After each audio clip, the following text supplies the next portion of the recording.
Komaba Ritoku, 35, enjoyed a perfect steak dinner alone in his apartment, embracing his solitary life. He had always valued independence, living on his own terms and choosing solitude over relationships. He avoided compromises with others, spending his money and time freely as he wished, rejecting marriage. One night, he suddenly collapsed and died alone, still surrounded by the quiet of his apartment. Despite dying alone, Komaba Ritoku had no regrets and was content with his carefree, solitary life. Komaba Ritoku met mysterious men claiming to be gods, confronting him about dying alone.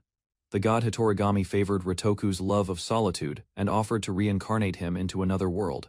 Ritoku requested skills that would allow him to live independently and enjoy life freely. The gods granted him a healthy body, elemental affinity, swordsmanship, martial arts, and magic tool knowledge. Ritoku accepted these skills, determined to live in the new world on his own terms. Ritoku decided to live his reincarnated life in the same refined, solo lifestyle he valued. As a baby, he realized he had truly reincarnated, surrounded by people who must be his new parents. His parents welcomed him warmly, holding him gently as he adjusted to his new life.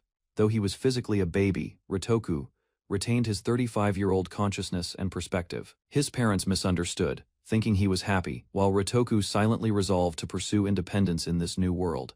Ritoku wished he could have asked the god to skip the infant stage. He struggled silently while his new parents smiled and played with him happily. Ritoku felt stressed, realizing he might be stuck as a baby for a long time. He observed his parents' care, like changing diapers, and became increasingly panicked. Ritoku internally resolved that if he had to rely on help for personal matters, he would rather die. Ritoku panicked as his parents tried to change his diaper and feed him, feeling trapped in infancy. He experienced more stress and realized the infant stage was far more difficult than he expected. 8 years later, Ritoku grew older, living independently and studying in a large library filled with books, now called Lesta Rulen. He worked on magical projects, developing skills he had requested as a god's reincarnation gift. Jaluk Rulen, his second life identity, focused on drawing blueprints for new magic tools, embracing independence and knowledge. Jaluk Rulen observed the fantasy world, filled with magic creatures, bustling towns, and distant castles. He explored the towns, watching people use magic and encountering adventurers and performers along the way. Jaluk noticed magic tools, which resembled household appliances but were far less functional than he envisioned. Recalling the god's explanation, he decided he would create tools himself to live comfortably in this new world. He applied the magic tool craftsman's knowledge skill from the gods, carefully designing tools to simplify daily life. Jaluk Rulen worked in the Rulen household, which specialized in magic tools, with guidance from Hitorigami. He sketched a design for a refrigerator, a box that could preserve food by releasing cold energy.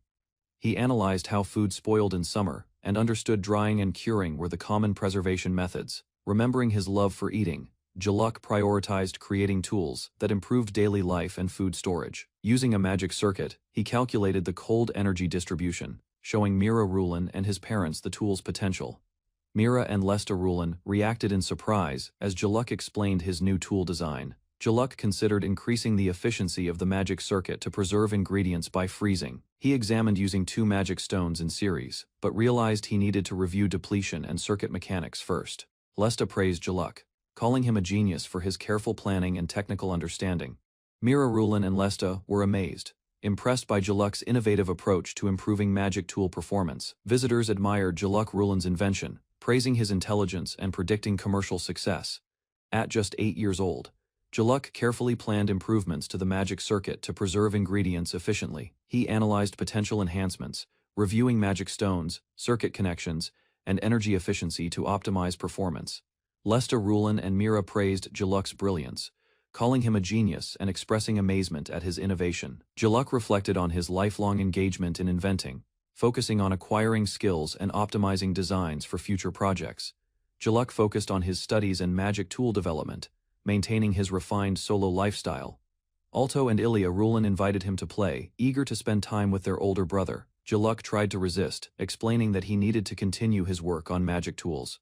Ilya protested, insisting she wanted to play with him, ignoring his dedication to inventing.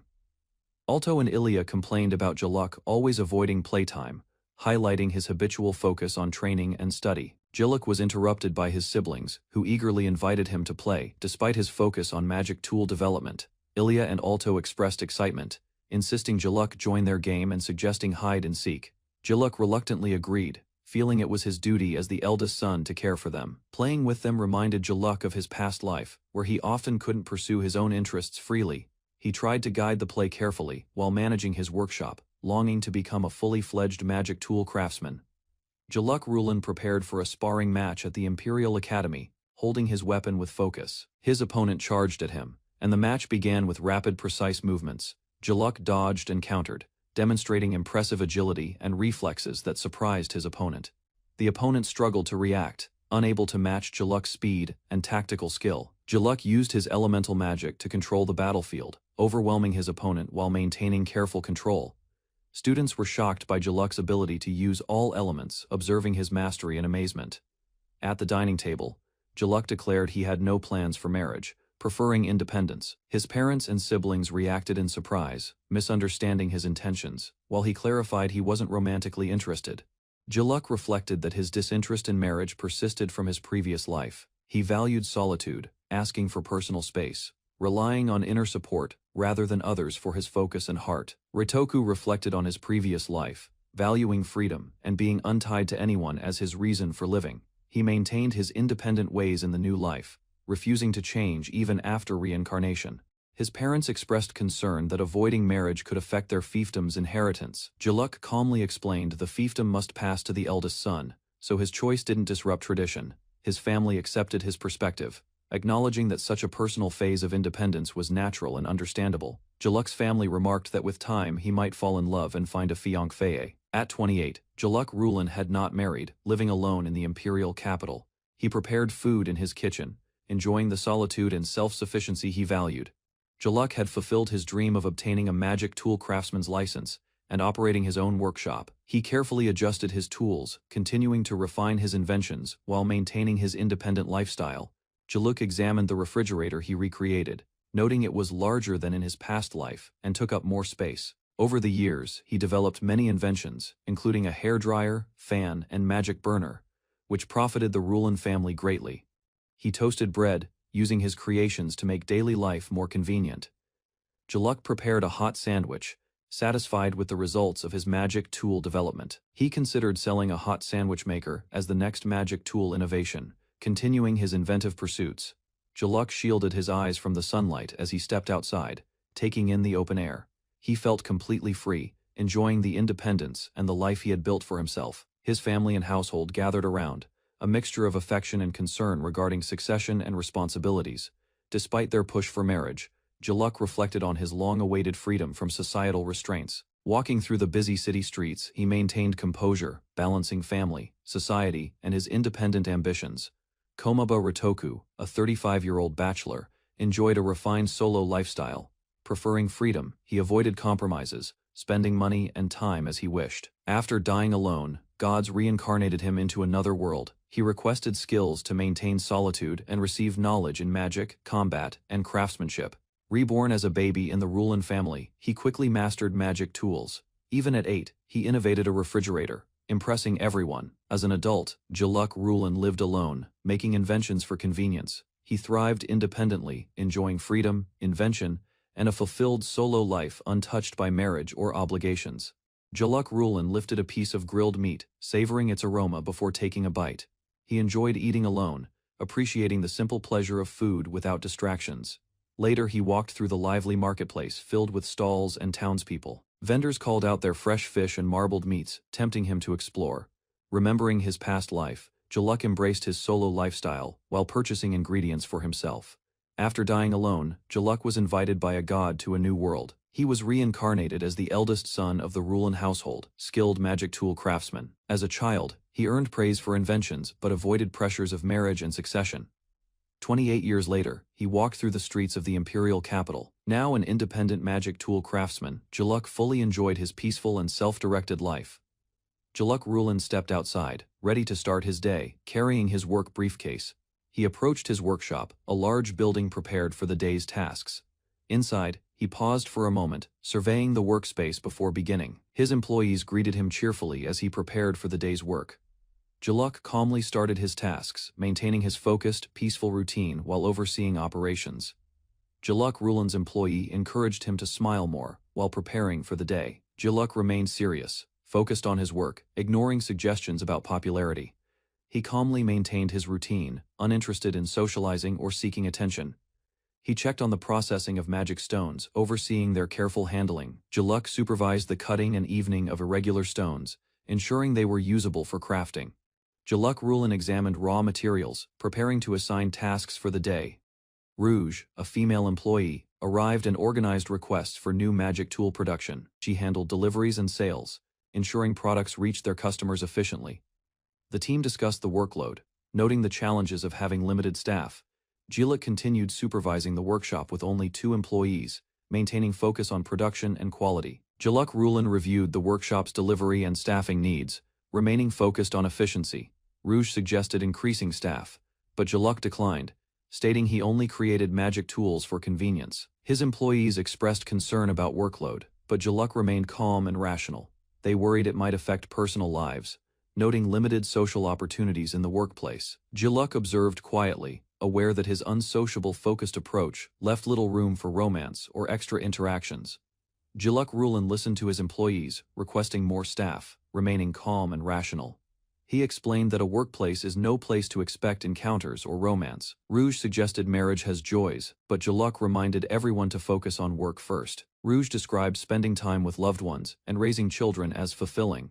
Jaluk stated he preferred being alone and was not suited for relationships or childcare. Jaluk's employees argued about marriage, noting why he seemed unlikely to marry. Jaluk calmly explained that he was not incapable of marriage, but chose not to. He emphasized that marriage proposals did not interest him, and he remained focused on work. Rouge reflected on his qualities, but Jaluk dismissed the discussion, directing attention back to work. He noted that for some, remaining alone is a personal choice, not a limitation. Rouge suggested ending the workday, and Jaluk agreed to pause his tasks. His employees proposed going out to eat at a new restaurant that served grilled meat. They explained the concept of yakiniku, where thinly sliced meat could be grilled at the table.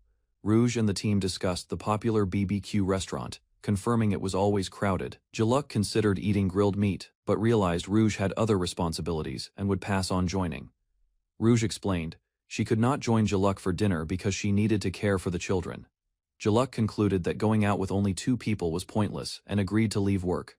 He decided he would go alone, carrying his briefcase and heading out. Jaluk arrived at the restaurant, noticing the lively crowd and the delicious smells around him. He observed the long lines, realizing that arriving at dinner time meant waiting like everyone else. Jaluk arrived at the popular yakiniku restaurant and saw a long line outside. He quietly waited his turn, following the restaurant staff's instructions to line up. The chef apologized for the delay, explaining that new staff were still learning. Jaluk reassured the owner, noting that the restaurant seemed to be thriving and successful. The owner thanked Jaluk, saying his suggestion had helped make the restaurant flourish. Jaluk entered the restaurant, explaining that he only requested things he personally wanted. The staff guided him to his usual seat, ensuring it was available. He prepared at the table while the chef asked what he would like to order. Jaluk requested the usual, calmly adjusting to sit and start grilling. A plate of crimson beef, thick-cut harami, galbi, and a pint of beer was served for him alone. Jaluk placed crimson beef on the grill, emphasizing the restaurant's specialty. He appreciated the age, cutting technique, and seasoning, noting this restaurant surpassed others. As the meat grilled, he prepared to take his first bite. Jaluk enjoyed the meat with beer, smiling at its delicious taste.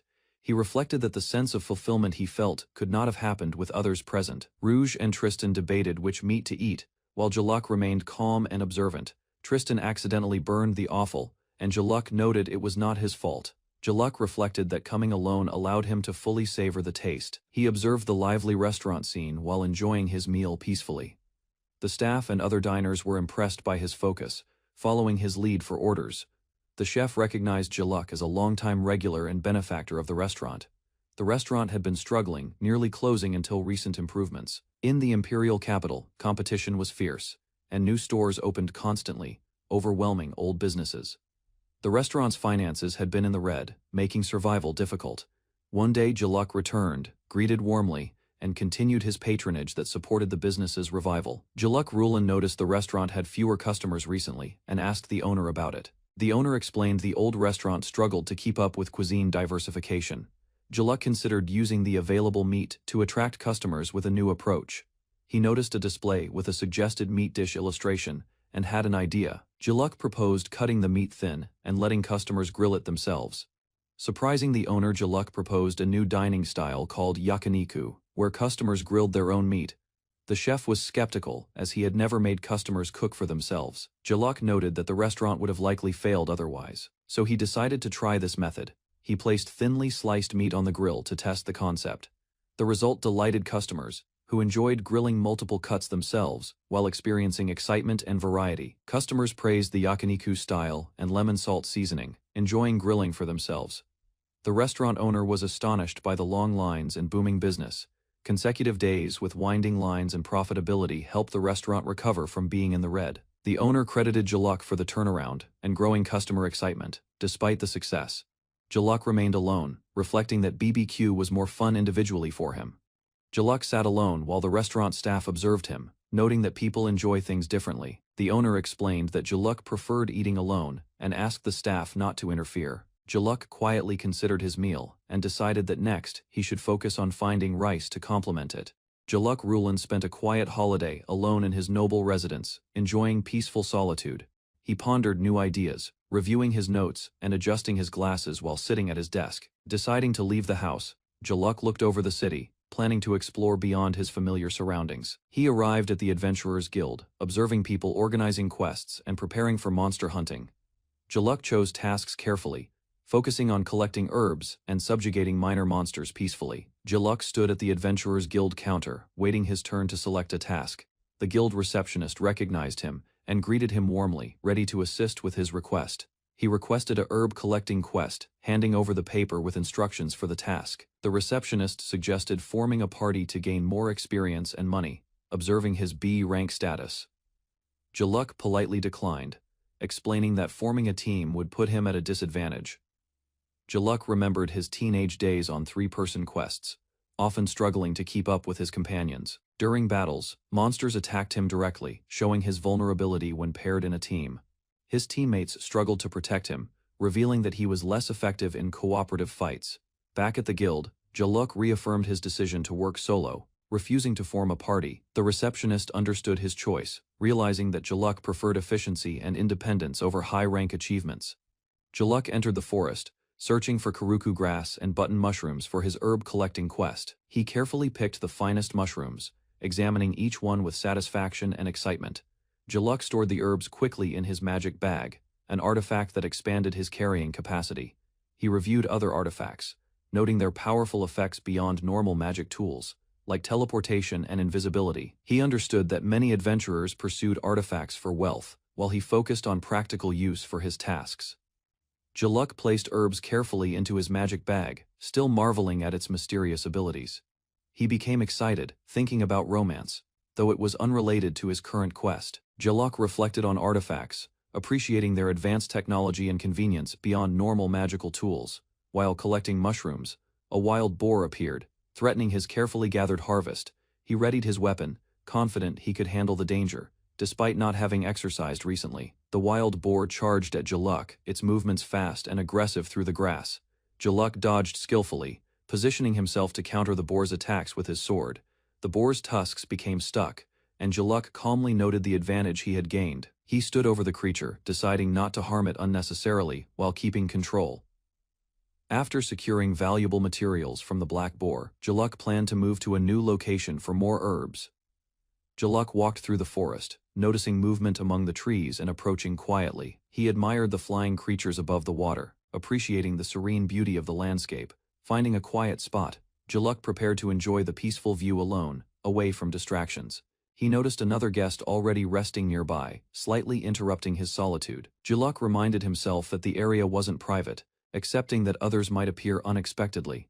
Jaluk finished setting up his campsite, securing the tent and organizing his supplies efficiently. He prepared a portable smoker, planning to make a smoked dish from his gathered ingredients.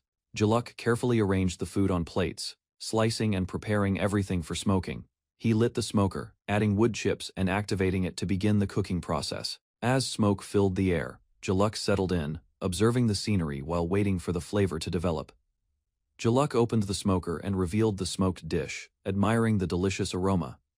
He looked at the food eagerly, impressed by how tasty it appeared. Suddenly, two strangers approached, startling Jaluk. as he questioned their identity. One introduced himself as Ether, explaining his presence, while Jaluk silently noted the inconvenience. Jaluk recognized the newcomer as the person from the next tent, bracing for interaction. Ether approached Jaluk's campsite, explaining he followed the smell of the smoked dish. Ether commented on the dish, questioning its taste and observing Jaluk's reaction. Ether eagerly asked to try the food, while Jaluk wondered if he had ever tasted smoked dishes before. Jaluk handed Ether a skewer, letting him choose which piece to eat. Ether noticed a peculiar smell, different from normal smoke, making him curious about the flavor. Ether tried the smoked dish and immediately found it delicious, impressed by the flavor. He asked Jaluk where he got the cheese, amazed at its quality. Jaluk explained it was ordinary cheese from the central market, surprising Ether. Ether was puzzled by how normal ingredients could taste so exceptional. Jaluk clarified that the dish was smoked, enhancing its fragrance and overall flavor subtly. Ether examined the chips used for smoking, curious about their origin and purpose. Jaluk explained he used apple tree chips, allowing Ether to sniff and explore the aroma. Excited, Ether dashed back to his tent to get his plate, eager to try more. Jaluk gave him instructions, ensuring he received a proper portion without overindulging. Ether thanked Jaluk and presented a rare bottle of Cerberus wine as a gift. Ether offered Jaluk a rare sip of Cerberus wine, noting its exclusivity and value. Jaluk accepted the wine graciously, appreciating the thoughtful gesture. He tasted the wine, savoring the flavor and noting its quality against the serene campsite backdrop. Jaluk paired the wine with the smoked dish, finding the combination particularly satisfying. He reflected that he never imagined he would experience such a rare and delicious wine. Jaluk recalled trading his smoked dish with another solo camper in a previous life. He reflected on the spirit of giving and receiving, appreciating the exchange of good food. Jaluk finished his meal, planning to do some fishing afterward while enjoying the peaceful campsite. Back in the city, Jaluk prepared dinner, noticing a carriage in front of his house. He wondered if the carriage had someone from his family or another visitor. Ilya suddenly appeared, calling out, "Big bro," and surprising Jaluk, ending the scene on a cliffhanger. Jaluk returned home, walking through the city streets, unaware of who awaited him. Ilya appeared suddenly, surprising him with her unexpected arrival outside his residence. Jaluk realized the situation was risky, arriving alone, despite the family's carriage nearby. Ilya insisted she had come with the usual carriage, hiding her true intentions. Gilliam, the family butler, stepped forward, revealing himself as an unexpected escort for Jaluk. Ilya confronted Jaluk about arriving alone, predicting he would flee from the family carriage. She insisted repeatedly, waving letters to demand his attendance at the dinner meeting. Jaluk refused, citing his work as a reason to avoid going with them. Ilya grabbed his arm, insisting he would accompany them despite his objections. She explained his parents were concerned, urging him to show his face at the meeting. Gilliam and Ilya pleaded with Jaluk to spare some time for his family's requests. Jaluk reluctantly agreed, asking them to stop calling him young master, showing his irritation. He refused to let Ilya enter his house, insisting he needed time to prepare. Ilya yelled, reminding him they were family, while Jaluk refused to let strangers inside. Ilya banned him from entering, citing his previous destruction of magical tools as the reason. Jaluk argued about being banned, annoyed by the noise and neighbors' complaints. The group rode in a carriage toward the grand mansion, preparing to meet family. Jaluk greeted his father, exchanging polite words after a year apart. He followed his father inside, with Ilya commenting on the unchanged youthful energy of their parents. Jaluk's mother waited in the dining hall, noting that he had arrived late. Ilya reminded Jaluk that he would skip the dinner meeting if she didn't pick him up. Ludwig, Ilya's husband, appeared, surprising Jaluk as he joined the family gathering. Jaluk's father insisted that he attend the family dinner, no matter what. Ludwig explained his background as an alchemist and former colleague, surprising Jaluk further. Jaluk reflected that the dinner meeting was bothersome, remembering Ludwig's earlier complaints at work. Jaluk tried to avoid the topic, while Ludwig teased him about the atmosphere. Ludwig reminded Sarah that she could finally meet her uncle, emphasizing family importance. Sarah, unaware, asked who Jaluk was, as he had been absent for so long. Ilya encouraged Jaluk to introduce himself, urging him to interact with his niece. Sarah curiously asked if her uncle was unmarried, highlighting Jaluk's prolonged single life. Sarah asked Jaluk when he would get married, prompting him to groan in frustration. Jaluk insisted he preferred being alone and had no interest in marriage. Ilya suggested he at least get a lover, but Jaluk refused firmly. His parents reflected that none of the women he met had been suitable. Ilya concluded that Jaluk was every woman's ideal based on looks and status, yet single. Jaluk's mother and Ilya worried over his refusal to marry, puzzled by his behavior. Jaluk wished to leave, while whispers reminded him of his magical achievements. Ilya asked about Alto, explaining he was attending a social event and could not come. Ilya and his mother scolded him, noting he hadn't visited the family for a year. Jaluk accepted Alto's refusal and resolved to attend the party himself, showing responsibility as the older brother. The family gathered to eat, with Sarah eagerly mentioning her empty stomach. Jaluk explained he liked to cook for himself, prompting his mother to ask about his home meals. Ilya teased him, imagining Jaluk grilling expensive meat or making dishes for Strong's sake. Jaluk realized her guesses were accurate, recalling his daily habits of grilling and eating freely. Ilya warned him that unbalanced eating could make him sick, emphasizing the importance of proper meals. Jaluk declared he remained healthy, attributing it to the goddess of solitude's blessing. Despite his claim, whispers reminded him of proper eating and self-care, making him anxious. Sarah asked if she could eat, and Jaluk realized he could use her playful influence. The family toasted to the prosperity of the Lauren family, raising their glasses together. Jaluk decided he wanted fish for dinner, showing a simple enjoyment in the family meal. The family eagerly ate the grilled fish, praising how tasty it looked and tasted. They noted the flavor was different from normal grilled savanna fish, curious about the taste. Sarah enjoyed the fish, despite normally disliking its smell, surprising the adults. Gilliam revealed that the fish was prepared using a special magic tool brought by Jaluk. The tool created smoke from dedicated chips, enriching the flavor and making the dish special. Ludwig and his father asked Jaluk if they could buy the magic tool he invented. Jaluk resisted, knowing it would be troublesome to refuse, though they were excited. He finally agreed, promising to make it and send it to them, relieving the family. The next day, Jaluk felt gloomy, reflecting on the lingering fatigue from previous events. He decided to take a lunch break, acknowledging that his work progress wasn't advancing as planned. Jaluk realized his work wasn't progressing well and decided a change of pace was needed. He walked through the bustling market, observing the lively stalls and people cooking food. He ordered seafood tomato soup from one of the vendors, smiling as he interacted. He paused, looking at various dishes, considering what to try next. Finally, he chose a grilled armored crab skewer, pleased with his selections and the bustling atmosphere. Jaluk admired the grilled crab, noting its enticing smell as he prepared to eat. He took a bite of the crab, enjoying the first taste with satisfaction. The flavors, perfectly seasoned and enhanced by the charcoal aroma, created an astonishing combination. He carefully cleaned the crab, savoring every bite with precision. He noticed the seafood soup portion was large and decided to taste it, completing his meal. Jaluk tasted the seafood tomato soup, overwhelmed by the rich combination of seafood tomatoes and chili. He focused on the large, chunky ingredients. Savoring each bite carefully, he ate slowly, enjoying the flavors with satisfaction, appreciating the effort behind the meal. After finishing the soup, he expressed gratitude, leaving the bowl empty. Jaluk reflected on the meal, noting how tasty and satisfying today's lunch had been. Jaluk received a paper, unexpectedly, regretting letting his guard down, and considered discarding it. Curious, he examined the paper more closely, unsure of its contents. He realized it was an orchestra concert flyer, piquing his interest despite initial skepticism. Jaluk Rulin walked through the ornate hall, feeling the strain in his legs as he kept pace. Catalina struggled with her heels, trying to follow the group, fearing she would be left behind. The orchestra waited on stage, instruments ready, as Jaluk hurried to join them. He found a seat among the audience, appreciating the grandeur of the performance. As the music played, Jaluk reflected on his past life, smiling at the familiar classical melodies. Jaluk watched the violinists closely, noticing how their music felt different up close.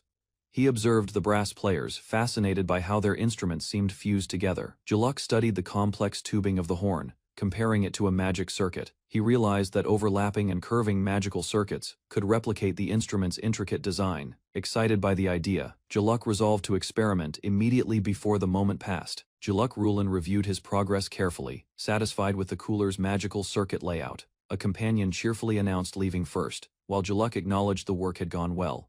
Another approached him, suggesting they go eat dinner together, surprising Jaluk unexpectedly. The friend pleaded, saying he was broke and asking Jaluk to treat him. Jaluk frowned, reminding himself he was already paying enough to have the other as an employee. Jaluk listened as his subordinate apologized, claiming he had spent money on a girl's gift. The subordinate begged, pleading to eat with Jaluk for the first time ever. Jaluk hesitated, realizing that as a boss, he should look after his employees. They walked through the quiet streets at night, heading toward a yakiniku restaurant. Jaluk decided to dine alone, surprising his companion, who wondered why he would go by himself. Jaluk walked through the streets with his subordinate, who asked to visit a recommended place. The companion complained, urging Jaluk to hurry because previous visits to artifact shops took too long. They entered artifact shop Aldius, surrounded by shelves filled with magical items and curiosities. Jaluk observed a fearsome cursed artifact, noting how dedicated collectors seemed slightly unhinged. He smiled, thinking he would never tire of visiting this shop despite the high prices. Jaluk listened, as Guan explained why artifacts are expensive, whether useful or seemingly useless. He asked if any new items had arrived since his last visit just 3 days ago. Guan nodded and pointed to something he thought Jaluk might enjoy, piquing his curiosity. Jaluk focused, instructing the shopkeeper to show him the artifact without delay. He examined a small plain cup, noting it was simple, unadorned, yet potentially magical. Guan poured liquid into the cup, creating a frothy, bubbling effect that fascinated Jaluk. Jaluk was amazed, realizing the artifact produced carbonated water and was called the bubble cup. He learned the water came from a rare spring, unavailable for ordinary individuals. Curious, Jaluk asked how much it cost, considering its novelty and potential use. Guan named the price, 30 million solo, and Jaluk immediately agreed to buy it. Jaluk's companion reacted with shock at the 8-digit price of the bubble cup artifact. Jaluk calmly explained its value, describing potential uses like soda-type cocktails, or even opening a bar. Guan encouraged Jaluk to see the artifact's true potential, handing it over without hesitation. Jaluk reflected that making big purchases feels easier without the obligations of a family. He considered the responsibilities of being single. Understanding freedom comes with planning for a future alone. Jaluk closed the briefcase, signaling that the purchase was complete and everything was settled. He decided to go home, while his companion eagerly suggested they go eat immediately. Jaluk reminded him they would use the artifact later, postponing the meal for another time. The companion reflected that even handsome and rich men like Jaluk struggle with commitment. Jaluk admired the bubble cup, noting its excellent condition and clearly magical appearance at night. Jaluk examined bottles on the counter, deciding to make a highball using the bubble cup. He split ice carefully, enjoying the satisfaction of manually preparing it instead of using magic. Jaluk achieved perfectly sized ice cubes, noting this might be the best split he ever made. He poured the soda into the glass, carefully observing the cubes clink and settle inside. As the carbonated water gushed from the cup, Jaluk admired the sparkling magical bubbles excitedly. Jaluk took a sip of his highball, enjoying the perfect blend of soda and ice. He considered which dish would pair best with his drink, carefully planning the meal. Jaluk chose carriage, savoring the hot, flavorful bites with perfect seasoning. He added a squeeze of lemon, enhancing the taste and balancing the flavors. Jaluk continued enjoying the meal, alternating bites and sips, appreciating both food and drink. Jaluk raised the bubble cup excitedly, celebrating the luxury of owning it for 30 million solo. He reflected on his efforts to live a single, independent life and the freedom it brought. Jaluk praised his past self for working hard, earning both the magical artifact and his independence. He resolved to enjoy his drink at home fully, planning to make a spritzer next. Jaluk sang under the starry night sky, savoring the culmination of a satisfying, successful day. Catalina returned home, noting how dark it was, and mentally prepared to focus on her music. She struggled up the stairs in heels, reminding herself she couldn't survive the musical world feeling lonely. Catalina entered her messy room, realizing she needed to clean up before practicing. She reflected on how maids had always handled such chores since she was little, despite tripping and falling. Catalina resolved to try again next time, determined to manage on her own. Catalina collapsed onto the couch, wanting to forget everything and fall asleep, but resisted hunger. She glanced at the dinner, noticing it was spoiled, and decided to skip the meal. Catalina examined the large refrigerator, wishing for more compact, improved appliances for convenience. She wrote requests to the magic tool craftsman, hoping for better, more compact products. Catalina picked up her violin, determined to practice using her soundproof magic tool for concentration. Catalina tried to focus on her violin, but the noisy neighbor distracted her from practice. Frustrated, she dashed across the room, attempting to regain control and discipline over her practice. Catalina yelled, insisting the use of a soundproof magic tool, while Jaluk happily enjoyed his drink nearby. Jaluk Rulin walked through the busy streets, searching for a quiet place to have breakfast. He noticed a small cafe and paused, intrigued by its empty yet inviting interior. Curious, he examined the entrance and realized he had never seen this charming cafe before. He opened the door and stepped inside, preparing to enjoy a peaceful morning. A friendly waiter greeted him, guiding Jaluk to a comfortable seat to start his day. Jaluk Rulan found a quiet corner and examined the menu, deciding on the morning set. He observed the barista preparing the coffee with careful movements, intrigued by the aroma. The smell caught his attention, making him curious about the drink being crafted before him. Jaluk learned that coffee was rare in this world, yet the barista seemed experienced. He tried the coffee, noting its unfamiliar taste, and realizing he had ground and brewed it himself. Jaluk listened as the barista explained that he enjoyed making coffee as a hobby. While running the cafe, Jaluk requested a morning set with coffee, and the barista agreed to prepare it immediately. The barista carefully set up the brewing equipment, ensuring each step was precise. He measured and poured ground coffee into the filter, preparing it for brewing. The water boiled and flowed through the grounds, completing the delicate coffee preparation for Jaluk. The barista completed the brewing process, carefully stopping the siphon and preparing to serve. He poured the freshly brewed coffee into a cup, releasing its rich aroma into the cafe. Jaluk accepted the cup with a smile, appreciating the warm presentation of the coffee. He inhaled the scent, noticing the smooth color and the absence of any sour smell. Jaluk took a sip and found the coffee delicious, complimenting the barista's careful preparation. The barista introduced himself as Rondell, while serving toast alongside the coffee to Jaluk. Jaluk introduced himself as Zilk Lauren, revealing he was the renowned magic tool craftsman. Rondell expressed honor at serving such a skilled artisan, though Jaluk humbly downplayed it. Another familiar butler, Noid, joined, commenting that seeing someone else order coffee was unusual. Impressed, Noid and another customer decided to order the same coffee, joining Jaluk in enjoying the cafe. Jaluk greeted Tristan in the morning, looking cheerful and energetic as he settled in.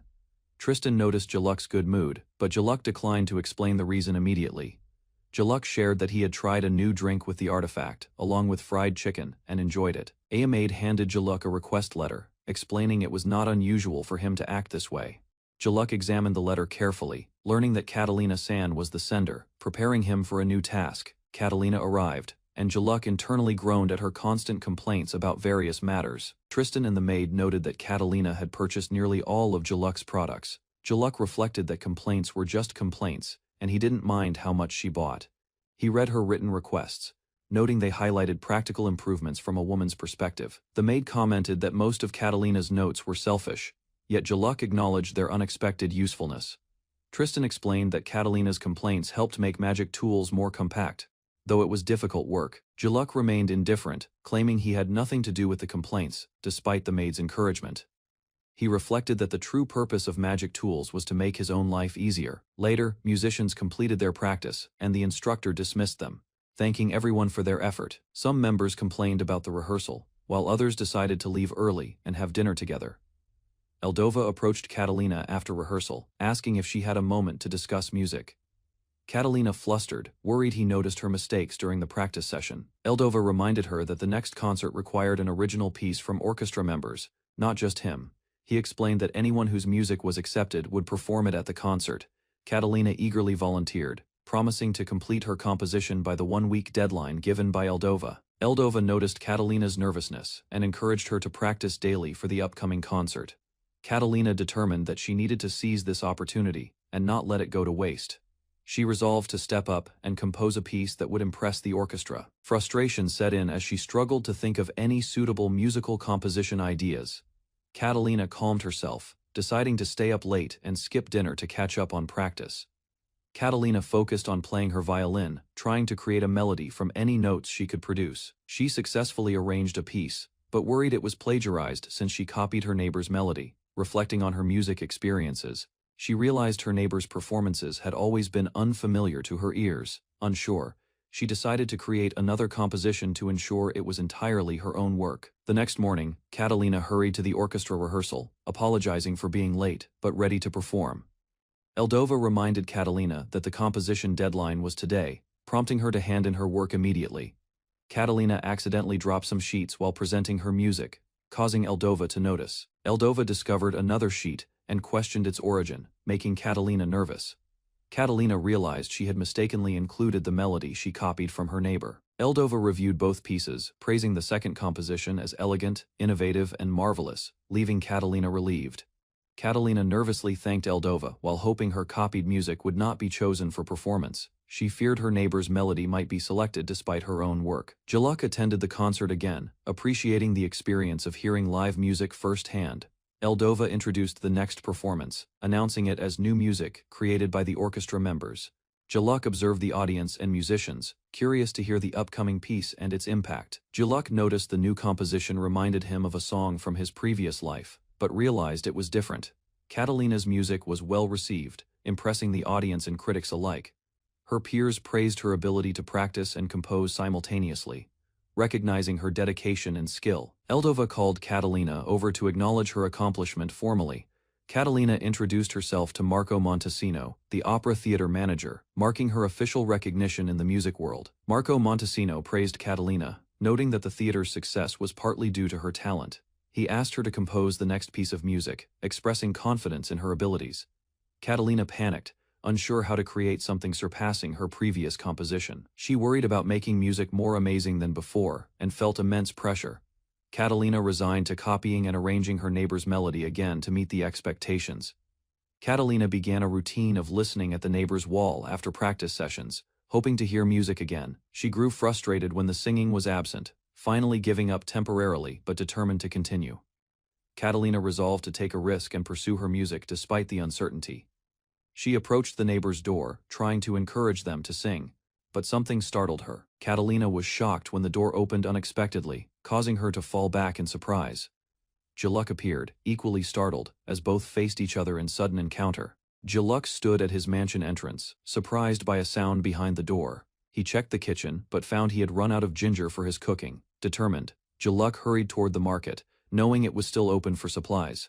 As he opened a hallway door, he accidentally knocked into someone lying on the floor. Jaluk discovered a mysterious young lady, her presence leaving him stunned and uncertain. Jaluk confronted the woman standing in front of his door, surprised and tense. He studied her closely, feeling that her face seemed familiar but couldn't place it. The woman demanded he respect her space, while Jaluk crossed his arms, irritated. He stared at her sharply, noticing she had lingered near his door intentionally. Arguments escalated as both stood firm. Jaluk angry and the woman adamant she wasn't stalking. Jaluk questioned the woman about why she was standing in front of his entrance. She quickly apologized and begged him not to report her. Looking worried, Jaluk agreed to listen. Noticing she seemed to have a genuine reason, the woman explained she couldn't enter his room and suggested talking somewhere else. Surprised, Jaluk realized she was his neighbor, connecting the mystery to someone familiar. Jaluk and the woman arrived at a cafe, entering as the staff greeted them. They were shown to any available seat, ready to settle in. The woman admired the cafe, impressed by its cozy and charming atmosphere. She hesitated over the menu while Jaluk observed her slow decision-making. Finally, Jaluk ordered his coffee, and the barista nodded, preparing their drinks. The woman asked about a special item not listed on the cafe menu. Curious, Jaluk explained that the special coffee could be bitter and complex for newcomers. She confidently requested the coffee, claiming she was already accustomed to its taste. Jaluk noticed her refined manners and assumed she came from a wealthy background. While waiting for their drinks, he suggested they introduce themselves properly to get acquainted. Catalina introduced herself as the second daughter of the McClare family and a violinist. Jaluk recognized her from a theater performance, recalling her violin playing. She asked his name, while Jaluk insisted he wasn't stalking her. Jaluk revealed he was Zilk Lauren, a magic tool craftsman in the royal capital. Catalina angrily confronted him about ignoring her requests for improved tools and letters. Jaluk realized Catalina was the persistent complainer who had sent many requests. Both expressed confusion as they tried to separate her complaints from their previous encounters. The barista delivered their coffee, giving Jaluk and Catalina their drinks. Jaluk noted the aroma and encouraged Catalina to enjoy the beverage. Catalina cautiously sipped the coffee, her expression serious as she evaluated the taste. Catalina reacted to the coffee's strong bitterness, surprised it was more intense than expected. Jaluk suggested adding milk to make it easier for her to drink. She poured the milk into her cup, accepting his guidance carefully.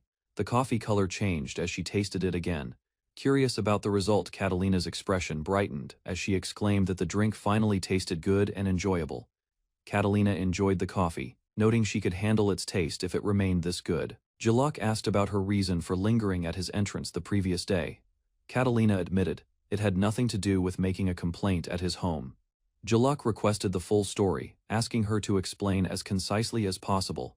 Catalina revealed that she had asked him to arrange music that she had sung, clarifying her actions. Catalina explained she had asked Jaluk to make another music piece after hearing his performance clearly. Jaluk reminded her that she could hear his singing from her room, which she found surprising. Catalina apologized sincerely for frequently positioning herself near his entrance, despite knowing it caused issues. Jaluk said her frequent presence was forgiven since he didn't mind, claiming it made them even. Catalina began to leave, but Jaluk stopped her, signaling he wasn't finished with their discussion yet. Catalina asked about a song that only Jaluk knew, eager to have it entrusted to her. Jaluk refused, uninterested, prompting her to beg for the music insistently. He struggled against her persistence, while Catalina continued to plead for a deal. They agreed to make a deal, and Jaluk prepared to hear her proposal. Catalina offered to provide one song and split 40% of the music profit with Jaluk. Jaluk rejected Catalina's profit proposal, noting he could earn more from his magic tools. He suggested she offer an artifact instead, asking if she had something unique to give. Catalina revealed she possessed a miniature sound garden, surprising Jaluk. She explained it could store and play music whenever desired. Similar to a music player, Jaluk offered extra money to obtain it, impressing Catalina with his willingness to pay generously. Catalina hesitated to give over the miniature sound garden, worried about recording her own music. Jaluk encouraged her to hand it over, hoping she could make a masterpiece herself. They finally reached an agreement, and Catalina handed him the device. Thrilled, he accepted it.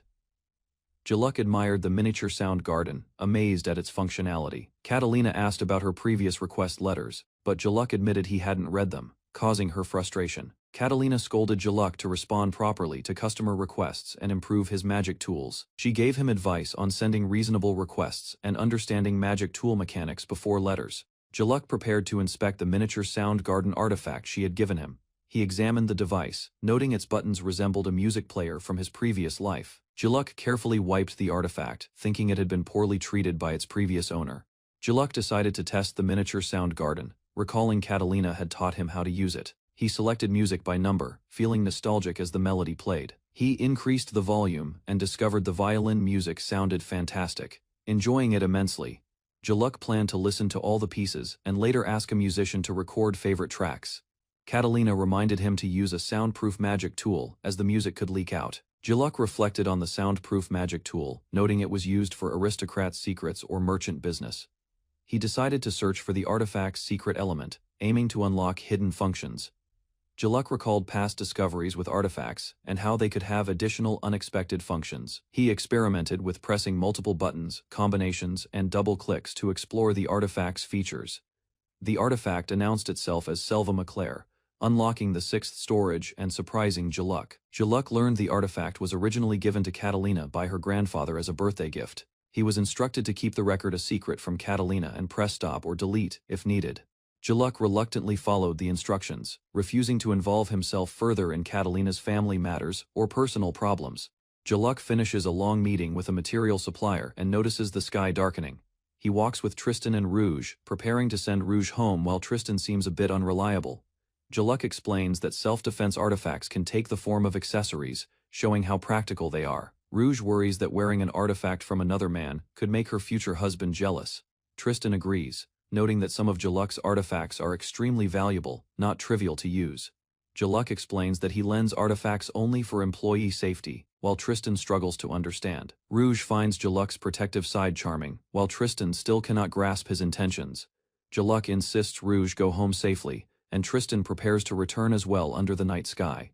Walking outside, Jaluk admires the unusually clear stars, reflecting on their beauty. He realizes that in his former life, city lights prevented him from seeing stars clearly. Jaluk walks down an unfamiliar street, realizing he got lost on an unknown road. He decides to return to the main road but notices a bar called Ice Rock. Entering the bar, he is surprised by its spacious interior and well-arranged furnishings. An elf bartender welcomes Jaluk politely, catching his attention with her calm demeanor. He observes that female elves are often used to attract customers with their beauty. The elf bartender offers Jaluk a drink before he leaves, insisting he doesn't need to pay. Jaluk accepts the offer, understanding the advice to take a drink before making a decision. He requests the bartender to suggest a drink, showing trust in her expertise. The bartender skillfully manipulates ice magic, crafting the drink with precise control over floating crystals. Jaluk is impressed, recognizing the bartender's mastery of ice magic and her ability to control it flawlessly. The bartender expertly shatters ice, showing Jaluk her exceptional magical skills. She combines liquors with ice to make a frozen daiquiri, surprising Jaluk. Jaluk notices her adding a pink liquid, understanding it is syrup for the drink. She uses nectar from a 1000-day flower, a rare and valuable ingredient. Jaluk questions whether she will actually use such an extraordinary ingredient for the cocktail. The bartender uses magic to spin ice and mix the ingredients, astonishing Jaluk. She presents the finished frozen daiquiri, which looks perfect and refreshing. Jaluk inspects the drink, ensuring the flavor and ice consistency are balanced correctly. He notices the ice sand is perfectly combined with the liquor, creating a refreshing taste. After tasting, Jaluk confirms the drink is delicious, impressing him with her magical mixology. Jaluk admires the bartender's cocktail skills, noting that perfection comes from experience and technique. He apologizes for calling the bar a girl's bar, and the bartender laughs, forgiving him. Jaluk requests another drink, showing his satisfaction and enjoyment of the bar's creations. The next morning, Jaluk is in a good mood at home. While preparing ingredients, Tristan asks about his mood, and Jaluk explains he discovered a bar with a skilled bartender. Tristan asks Jaluk what he is making, curious about his latest project. Rouge also wonders, showing interest in Jaluk's activities at home. Jaluk explains he is making magic tools to grind coffee beans, the main ingredient for coffee.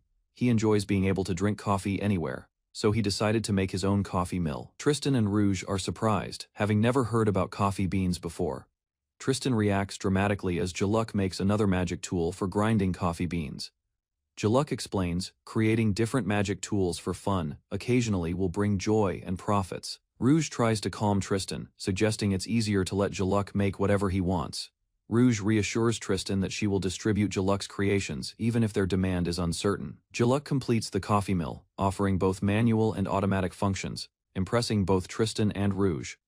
Jaluk tells Tristan and Rouge he is leaving work early, surprising them both.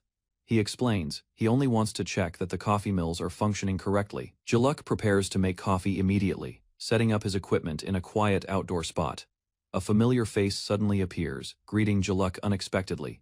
Jaluk questions if the newcomer has lived in the area, but the visitor denies it playfully. Jaluk announces he is leaving early, prompting Tristan and Rouge to react in surprise. He explains he only wants to ensure the coffee mills are working properly. Setting up outdoors, Jaluk prepares to brew coffee immediately with his new equipment. A familiar man appears, greeting Jaluk, catching him off guard. Rouge and Jaluk question the newcomer's identity, and he introduces himself as Zilk Lauren. Tristan asks about Zilk's acquaintance, and Zilk explains the woman is a client who sometimes assigns tasks to the guild. Zilk clarifies that he instructs Rouge on which materials to acquire, leaving her to handle the rest. Rouge introduces herself as Mariella, also an adventurer, creating an interesting coincidence. Zilk responds calmly to her enthusiasm, showing his usual composed demeanor. Tristan asks what Zilk plans to make today, shifting focus back to his ongoing work. Zilk explains he plans to grind coffee beans using his prototype magic tools. Tristan and Mariella are curious, learning about coffee's slightly bitter taste and deep flavor. Zilk notes this is a good way to test the durability of his magic tools. Tristan and Mariella ask Zilk to make coffee for them as well. Zilk instructs them to bring their cups, while Tristan and Mariella look on, confused. Zilk notices Mariella alone, thinking there's nothing to discuss. While she glances around, Mariella asks Zilk if he and Eth have known each other for a long time.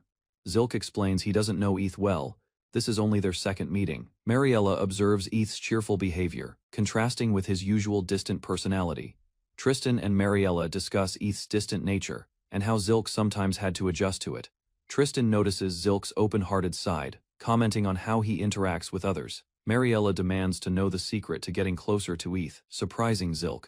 Zilk refuses to answer, admitting he isn't good at that kind of thing. Mariella insists, pointing out there must be a secret behind Eth's behavior. Finally, Mariella blushes and admits that she likes Eth, revealing her feelings. Zilk internally sighs, reflecting on being unexpectedly asked to act as a love consultant.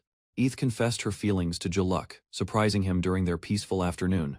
Jaluk sighed, feeling awkward as he admitted he had no experience giving love advice. When asked if he had a girlfriend, Jaluk quietly revealed that he had none. Eth reacted with shock, amazed that such a talented craftsman remained single. Jaluk calmly suggested introducing her to other adventurer women, avoiding romance for himself. Toshinori faced a persistent aunt who tried to set him up, finding it annoying. Juluk reminded Eth to mind her own business, noting he was still unmarried. While grinding coffee, Juluk reflected that many people, like him and Eth, remain unmarried. He considered that Eth might someday want to marry. Though she had not said so, Juluk advised Eth to maintain appropriate distance if she hoped for a long-term relationship. Juluk explained to Eth that single men value their time and cannot be pressured. He reflected on how being single allowed him to understand Eth's feelings clearly. Eth and others often overreacted with love, tiring those who were not ready. Juluk considered that a future partner should respect boundaries and not demand too much. He concluded that mutual support, distance, and understanding are key in any relationship. A companion noticed the surprising harmony between Juluk and Eth during their quiet afternoon. Eth panicked when the companion revealed a gift, clarifying the misunderstanding about the paper bag. Juluk gratefully accepted the cookies and prepared coffee for everyone to enjoy. They noticed the coffee's aroma, appreciating its fragrant and comforting smell together. The group enjoyed the taste, noting its slight bitterness and agreeing it was proper coffee. Juluk offered more coffee to Eth and the companion, encouraging them to enjoy it freely. Eth and the companion smiled, happy that there was enough coffee for everyone. They prepared the automatic grinded coffee, noting its strong, sour, and refreshing taste. Each person compared flavors, discussing personal preferences between the new and previous coffee. The companion suggested making another batch, while Juluk warned that too much would remain unfinished. A companion asked Juluk to sell coffee beans and tools, though they were still prototypes. Juluk explained that he needed to test durability and grinding quality first. He gave the companion directions to a cafe that serves coffee in exchange for feedback. Toshinori visited the cafe and was welcomed by the barista. Preparing to try his creation, Juluk presented his custom coffee mills, asking the cafe master to test them and give opinions. The cafe master admired Juluk's coffee mill, surprised it was more compact and efficient. He noted that grinding beans by hand was enjoyable, but Juluk's design saved effort without losing taste. The master realized his current mill was inefficient for serving a large group of customers. Juluk allowed the master to examine the interior, explaining the design and sophistication. The master considered the blade material, noting metal could affect the bean's smell over time. Juluk hesitated to ask the cafe master about the material of his coffee mill blade.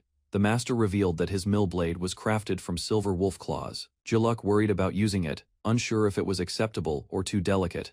The master offered support, lending his knowledge and strength to help Juluk improve the mill. Grateful, Juluk promised to use the mill and report back his experience making coffee. Juluk introduced his self-invented coffee tool to the cafe, surprising the staff and visitors. A visitor named Noid greeted Juluk warmly and introduced himself. Noid recognized Juluk as Zilk Loren, a renowned magic tool craftsman in the royal capital. The cafe master clarified which coffee mill was magical and which was manual for brewing.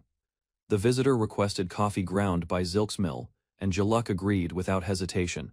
Juluk warned that the coffee taste might differ from what the visitor usually enjoyed. The cafe master agreed to make an extra portion for Noid without hesitation. Juluk observed as the master ground the beans more slowly. Curious about the effect, once brewed, Juluk noticed the coffee tasted completely different, smoother than his own version. He realized coffee flavor varies, depending on bean ripeness, temperature, humidity, and grinding technique.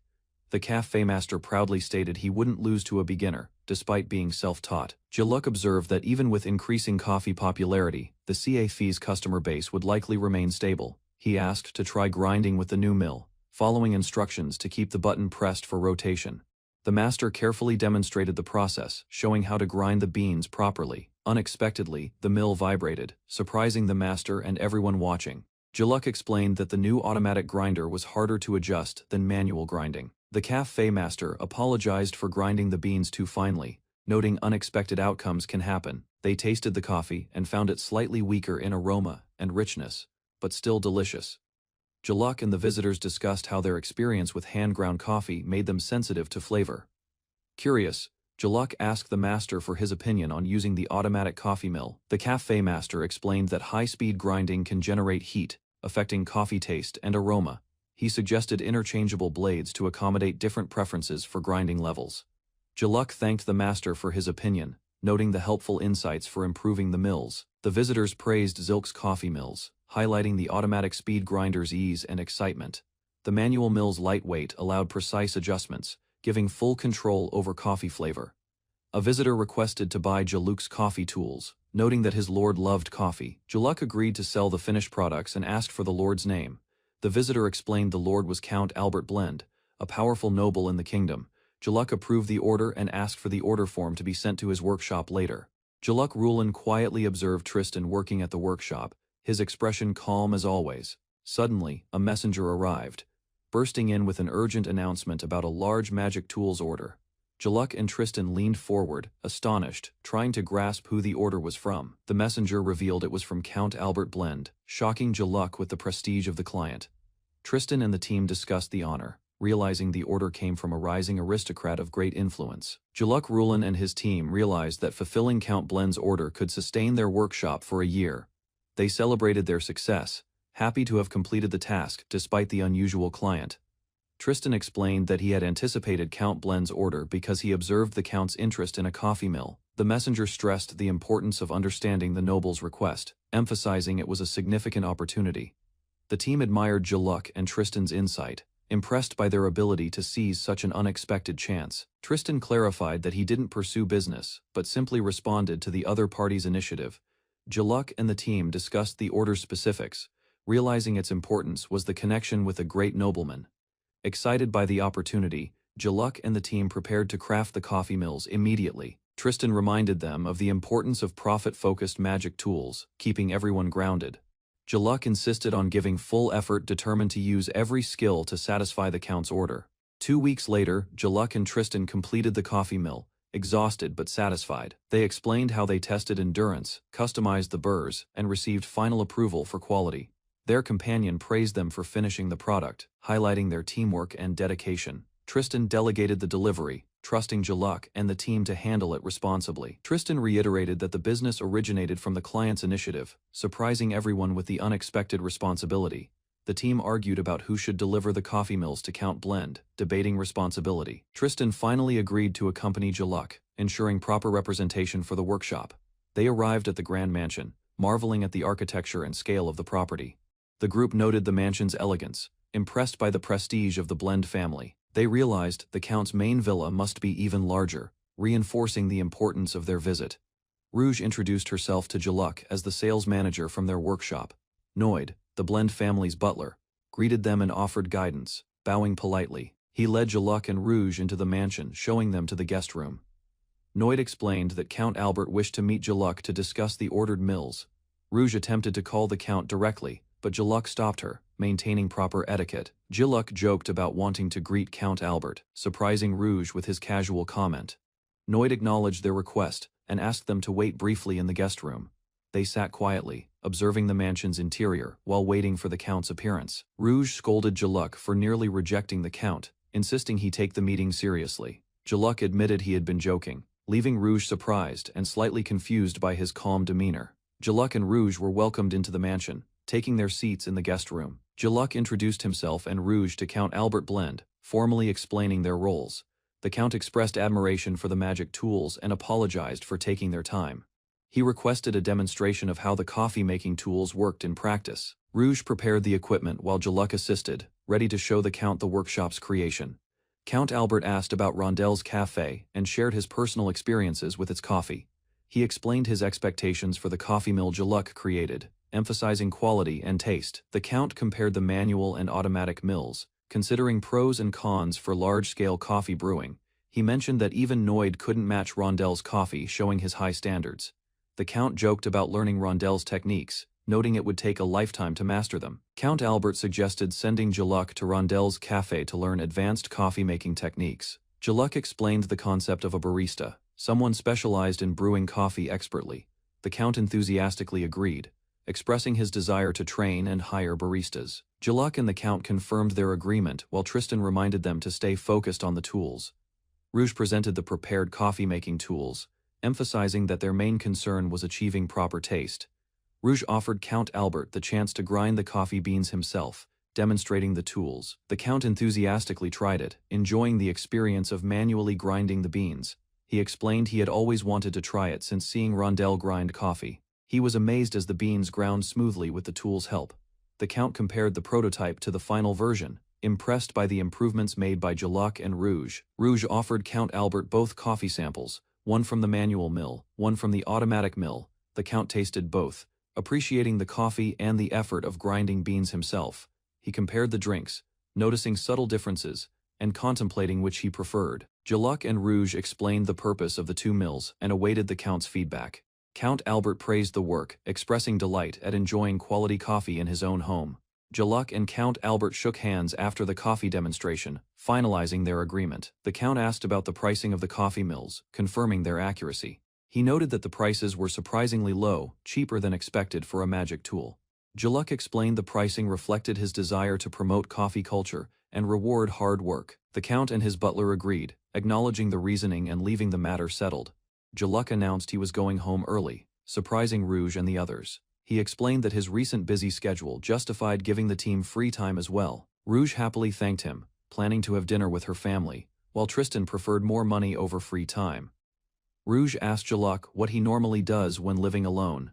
Jaluk replied that he enjoys walking around the royal capital to refresh himself. Rouge asked Jaluk if living alone and going to cafes or bars didn't make him feel lonely. He added that doing things alone is what makes the experience better, smiling as he closed the door behind him. Jaluk Rulin walked through the bustling marketplace, observing vendors arranging vegetables in jars. The crowd moved around him as he browsed carefully. He stopped at the seafood section, studying the fish displayed behind the glass. Shoppers passed, but his focus remained on choosing the freshest options. Jaluk considered various seafood, imagining a meal. He pictured a seafood bowl, appreciating the variety and quality of fish available. He weighed his options, thinking about grilled white fish, teriyaki sauce, or a rich seafood soup. Each choice seemed appealing. Calmly, Jaluk decided not to rush. He continued strolling through the market, taking his time to select ingredients carefully for dinner. Jaluk Rulin walked through the crowded market, spotting familiar faces among the crowd. He paused, observing people as they moved around him. He noticed two acquaintances ahead, gesturing and pointing at various stalls. Jaluk watched quietly, considering his next move while staying calm. A vendor shouted about fresh dragon meat arriving. Jaluk's eyes widened slightly, intrigued by the rare offering presented in the bustling market. Jaluk examined the enormous cut of dragon meat, marveling at its size. He analyzed the price and quality, deciding whether to purchase it. Memories surfaced of tasting dragon meat as a child on his birthday. Jaluk remembered the flavor fondly, making the rare purchase a nostalgic choice. Jaluk Rulin remembered the taste of dragon meat from his childhood. Its unique flavor stood out compared to ordinary meats he had eaten. He approached a vendor and asked about the part of the meat. The vendor explained it came from the dragon's tail, very lean. Jaluk compared it to the finger meat he remembered. The vendor confirmed the tail meat was even tastier and more flavorful. He confidently requested 600 grams of dragon meat, pointing to the large cut, ready to make a nostalgic meal for himself. The vendor smiled, noting Jaluk's joy at the purchase. Jaluk thanked him politely, carrying the rare meat with anticipation for cooking. Jaluk decided to eat the dragon meat as a reward for himself. He clarified he was unmarried, planning to enjoy it alone. He paused, holding the meat, while the market crowd watched silently. His companions followed him, curious about his next move. Jaluk asked if eating it alone was inappropriate. The vendor reassured him warmly, smiling, confirming it was perfectly fine. He carried the dragon meat back home, walking through the city streets calmly, anticipating the meal he would prepare. At home, he met a friend, returning from shopping. They exchanged greetings, sharing a moment before he prepared the dragon meat for himself. Jaluk Rulin noticed a friend carrying groceries. She called out, excited about a good offer, catching his attention unexpectedly. He followed her through the hallways, realizing they were heading in the same direction. He walked silently, observing her carefully. Jaluk reflected on their unusual relationship. It was hard to treat her as a stranger, yet he didn't fully engage either. Passing a speaker, he became aware of the broadcast. The words made him uneasy, stirring thoughts he preferred to ignore. He quickly deleted the scandalous recording mentioned, feeling awkward. Jaluk remained cautious, handling the situation carefully while maintaining composure. Jaluk Rulin noticed his friend observing the package he carried. She asked if it contained meat, curious about its contents. He revealed it was dragon meat. Her eyes widened in surprise, clearly impressed and slightly shocked by the rarity. She asked if it was his birthday. Jaluk explained it was neither a celebration for family nor friends, just a personal reward. He told her he had finished a job and bought the meat as a treat for himself. She appeared puzzled by the expensive purchase. Jaluk reminded her that everyone decides their own meals at home. She gave him an awkward look, unsure how to respond. Jaluk walked down the hallway with his friend, carrying the groceries. She asked about the concert, curious about its progress. She explained the new song was a hit, and the concert sold out, making tickets nearly impossible to get. Jaluk commented that this was troublesome. He maintained a calm demeanor as they continued walking together. She offered him a premium seat ticket for the concert. Jaluk looked surprised, appreciating the gesture. He reached for the ticket, noting the expense. He wondered how much he should pay, grateful but cautious about the cost. Jaluk accepted the concert ticket his friend offered. She assured him she could get a seat for free, and he gladly agreed. She asked him to help with the next song. Jaluk smiled and followed her as they headed toward the rehearsal room. Back at home that night, Jaluk prepared the dragon meat he had bought earlier. He carefully placed it on the counter. He announced he would have steak for dinner, looking forward to cooking it perfectly. Jaluk allowed the meat to return to room temperature, preparing to slice it carefully and cook a delicious meal for himself. Jaluk began preparing vegetables for the meal, slicing carrots, broccoli, and asparagus carefully on the cutting board. He seasoned the thick dragon steak with salt and pepper, making sure both sides were evenly coated. Jaluk decided not to use a frying pan this time, opting for the expensive iron plate, known for enhancing flavor. He placed the dragon meat on the heated plate, letting it sizzle and cook slowly to preserve its taste. Jaluk seared the steak on both sides, coating it with umami, while carefully monitoring its progress, preparing for a perfect dinner. Jaluk let the steak cook using residual heat, ensuring it reached the perfect doneness without overcooking. He fed the sliced vegetables in garlic oil and meat juices left over from cooking, enhancing their flavor naturally. Jaluk carefully seared the meat a bit more, checking both steak and vegetables, making sure everything was cooked evenly. He flipped the steaks, allowing both sides to develop a rich sear, and cooked the asparagus with precision. Finally, Jaluk presented the completed meal, dragon steak with vegetables, perfect and ready to enjoy, a satisfying reward for his effort. Jaluk Rulan searched his wine collection, intending to pair red wine with his freshly cooked dragon steak for the perfect meal. He realized his preferred bottle wasn't there. He frowned, remembering he had finished it the day before, disappointed but undeterred. He considered shopping for more wine, but realized it wasn't possible at the moment, so he scanned the shelves carefully for an alternative. Jaluk finally found a bottle, though not his favorite. He examined the label, considering how it would complement the meal. He poured the wine into his ephemeral goblet, contemplating whether to enjoy it as a traditional glass, or as a spritzer rouge, excited for the pairing. Jaluk Rulan finally sat at the table, ready to enjoy his meal. He clasped his hands, announcing it was time to eat. He took the first bite of dragon steak, savoring the flavor. Jaluk noted that finger meat was nothing compared to this rare delicacy. He sipped red wine, appreciating the balance with the meat. The tail meat was lean yet had just enough fat for richness. Jaluk ate vegetables alongside the steak, reflecting that it wasn't anyone's birthday. The meal was simply a personal reward. He reminded himself that there were no rules when enjoying good food. Eating deliciously was a joy to be fully experienced alone. Jaluk Rulan raised his glass of red wine, savoring the moment. He reflected on eating freely whenever he wished. He smiled, realizing the meal melted away the stress of everyday life. Being a single aristocrat allowed such indulgence. Later at home, a visitor arrived unexpectedly, claiming to be a family member. Jaluk looked up, surprised. He reacted in shock, exclaiming in disbelief. The sudden appearance caught him entirely off guard. He questioned whether they came under the guise of another dinner party. His mind raced with concern. The visitor greeted him warmly, urging Jaluk to come home more often. Jaluk tried to process the sudden family visit. Jaluk Rulan was surprised by a sudden visitor at his door. The visitor greeted him cheerfully, calling him by name. Jaluk immediately recognized the man wasn't family. He firmly told him to leave, closing the door without hesitation. The visitor protested loudly from the doorway, waving his arms. Jaluk remained calm, adjusting his clothes and ignoring the outburst. The visitor tried teasing him, calling him brother-in-law. Jaluk's expression hardened, warning that such words could provoke him dangerously. The visitor explained his connection through Ilya, expressing regret for the introduction. Jaluk listened, still cautious, but slightly contemplative. Jaluk and the visitor were startled by a sudden, loud demand. The visitor insisted on being introduced to someone. Jaluk thought for a moment and realized the visitor meant his younger sister. He noted she was a noble woman in her own way. The visitor reacted with shock, explaining no suitable woman could be introduced. Jaluk remained calm, showing no concern for appearances. Jaluk silently observed the visitor's frustration. He seemed indifferent, aware that looks did not guarantee companionship. Jaluk's sister and another noblewoman happily interacted with him. The visitor panicked, realizing women naturally gathered around Jaluk, despite his neutrality. Jaluk sat calmly as women approached him. The visitor noted Jaluk's aloofness, realizing he was cold to any woman seeking attention. Jaluk explained that he enjoyed being alone and considered women who approached him a nuisance. The visitor asked to meet someone. The visitor questioned Jaluk about his workshop employees and subordinates. Jaluk replied matter-of-factly, answering calmly. Jaluk revealed that all the women in his workshop, past and present, were married. The visitor expressed surprise at the speed.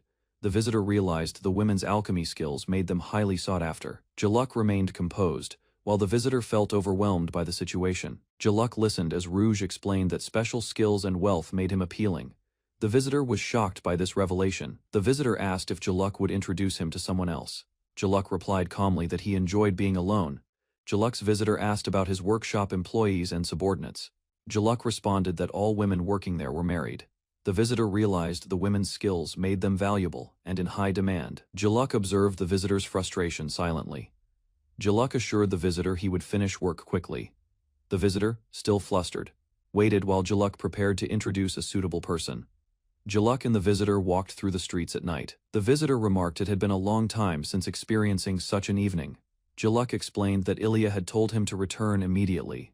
The visitor felt it inconvenient not being able to go out freely. The visitor expressed nostalgia for casual drinking in the past. Jaluk suggested that marriage had naturally changed his freedom. Jaluk reflected that, when single, one could drink freely without responsibility. The visitor acknowledged the truth, but seemed hesitant. Jaluk described the joys of married life, spending time with his beloved Ilya and lovely Sarah, appreciating both freedom and companionship. Jaluk and the visitor walked alone. The visitor asked why Jaluk was out by himself. Jaluk explained some tasks required breaks. The visitor suddenly understood and cheered. Jaluk noted they had arrived at their destination, signaling the start of a new experience. They discovered a hidden bar, surprising the visitor. Jaluk calmly entered. While the visitor marveled at the unexpected location, inside, the bartender greeted them.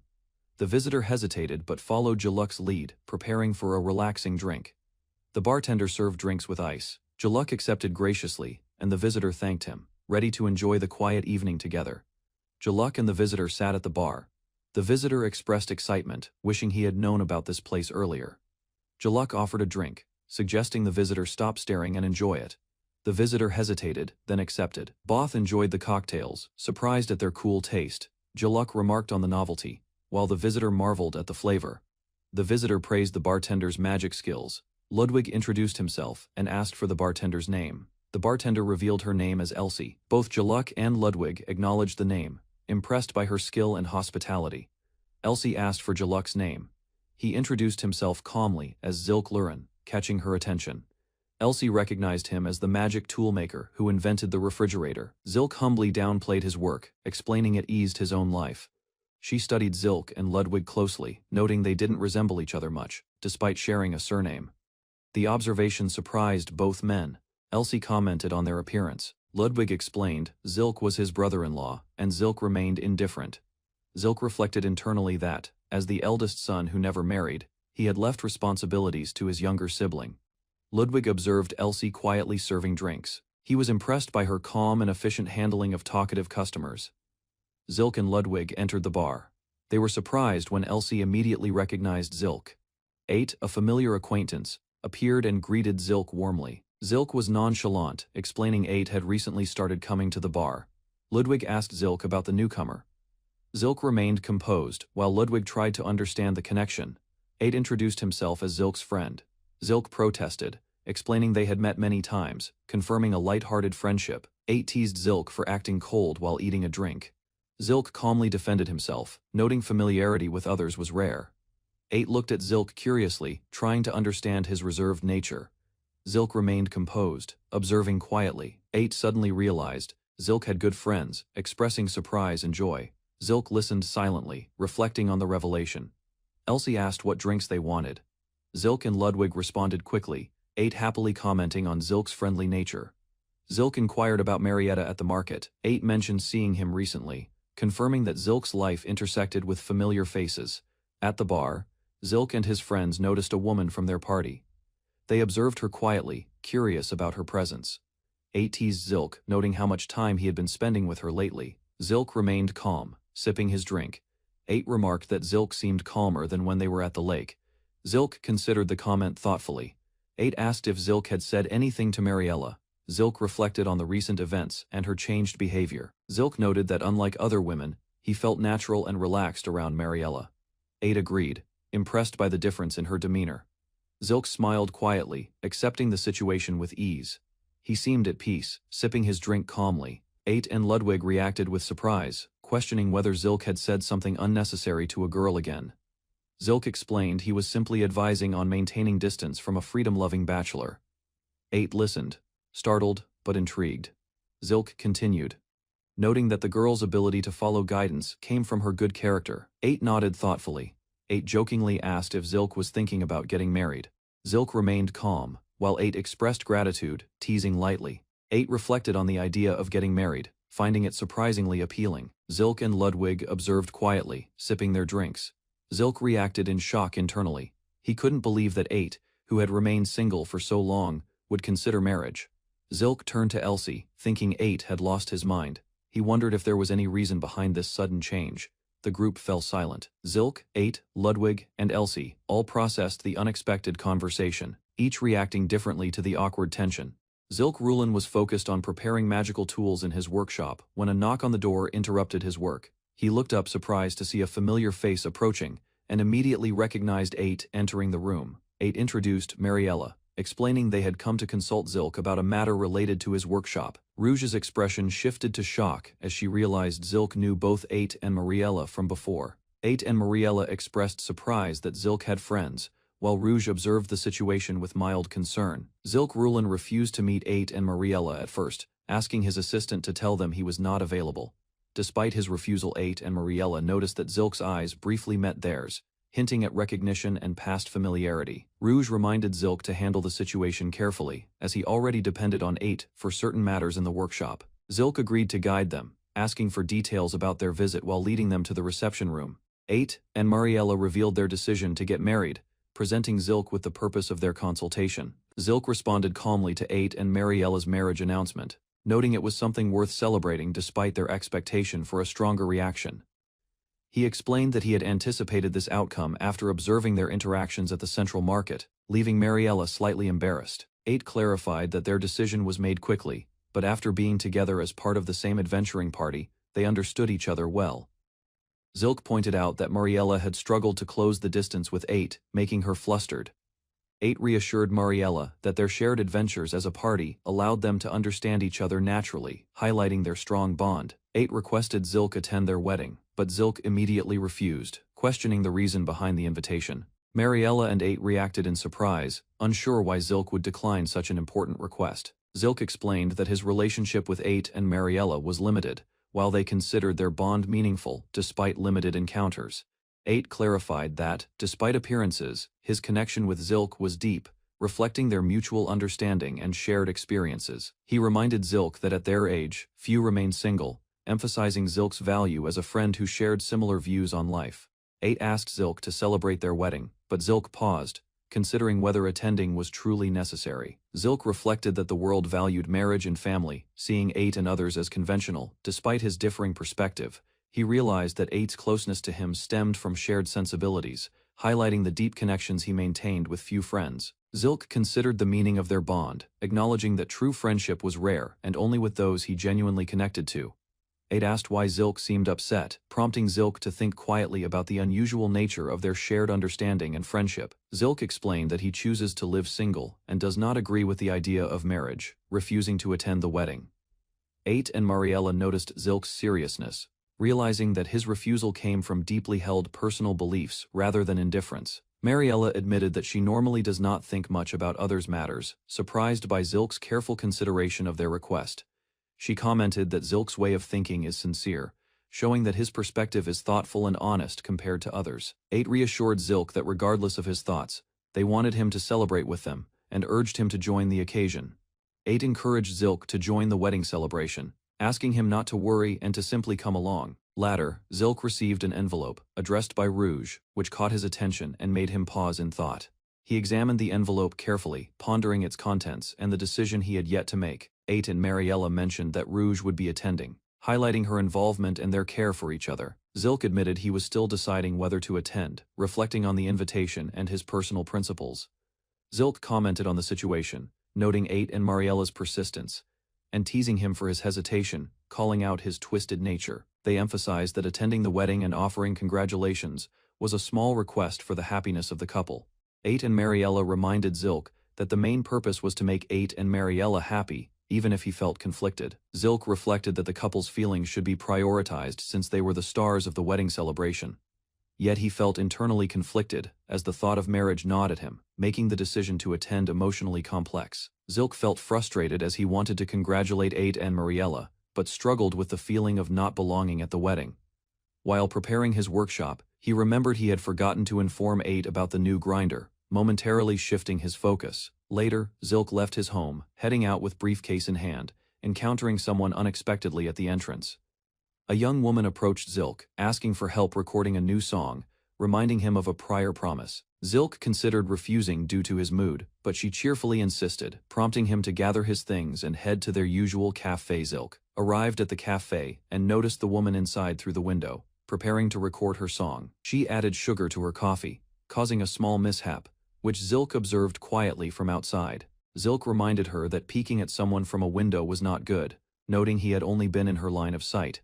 She asked Zilk if he could make a song for her, prompting him to consider the request seriously. Zilk listened as she explained she liked romantic songs, setting the theme for the piece he was about to compose.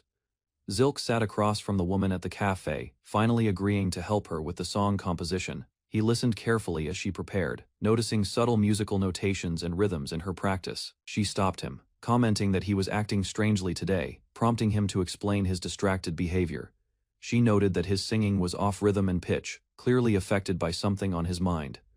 Zilk apologized sincerely, admitting he had a lot on his mind, which made her tease him lightly for his honesty. Zilk reflected on the woman's words, realizing she encouraged him to voice any worries to ease his mind.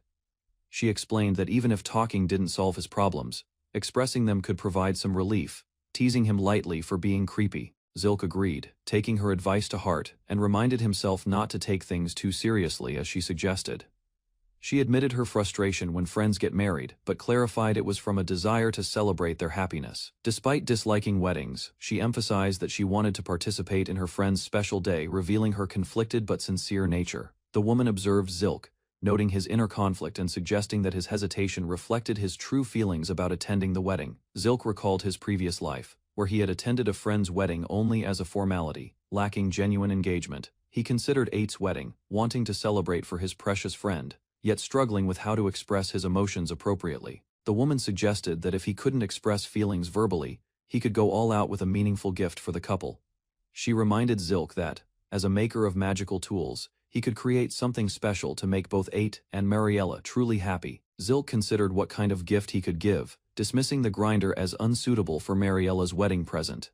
He realized the solution did not yet exist in this world, sparking an idea in his mind. As he walked with Ate and Mariella, he reflected on his conflicted feelings about Ate's marriage, feeling bittersweet but supportive. Zilk resolved that if marriage was the path to Ate's happiness, he would accept it and celebrate sincerely. He apologized to the musician for delaying her song, promising to create it another time, and left the cafe with a plan forming. Zilk Rulin arrived in a carriage at the quiet town, dressed in his formal attire for the wedding. He gazed calmly at the surroundings, ready for the day ahead. Stepping down, Zilk was greeted by the attendants who welcomed him politely. He acknowledged them with his usual composed demeanor. Two acquaintances noticed him, and were surprised by his appearance. They whispered among themselves, commenting on how grand Zilk looked for the occasion. Zilk adjusted his suit, insisting it was normal. The others continued to admire his presence, noting that even tidied up, he drew attention. Despite the subtle warnings from his friends, Zilk remained resolute. He assured them he would stay out of trouble and enjoy the event quietly. As always, Zilk and his friends arrived at a towering, ornate church. The sunlight highlighted its spires, signaling the significance of the wedding taking place inside. They walked through the courtyard, noting the grandeur of the building. Zilk's companions discussed the groom's status, impressed by the wealth required for such a venue. Zilk recalled his usual adventures, preferring to work alone. He observed a brief skirmish outside the church and stayed composed, unaffected by the chaos. His friends remarked on his unusual combination of skills as both a top-ranked adventurer and a magical tool craftsman, prompting Zilk's quiet contemplation. Inside, the church honored the goddess Rustiara. The attendees prepared for the ceremony, reflecting the faith that governed love and creation in the capital. Zilk recalled the true ruler of the world, Hitorigami, who remained hidden from public view. Unlike the goddess Rustiara, Hitorigami was far from beautiful and unrecognized by the people. He considered how this secret god governed the world quietly, unseen by society, and wondered about the imaginary images people created for comfort.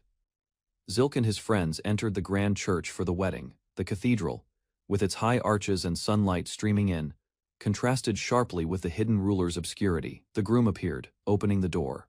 Zilk and his companions looked on with surprise and admiration at his composed, elegant presence.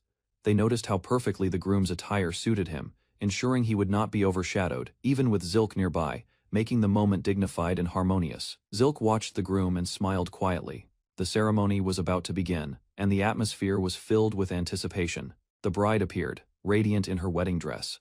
Zilk and the others admired her transformation from adventurer attire to elegant ceremonial clothing. Guests reacted with delight, applauding the bride as she gracefully entered the church. Her charm and beauty captivated everyone present.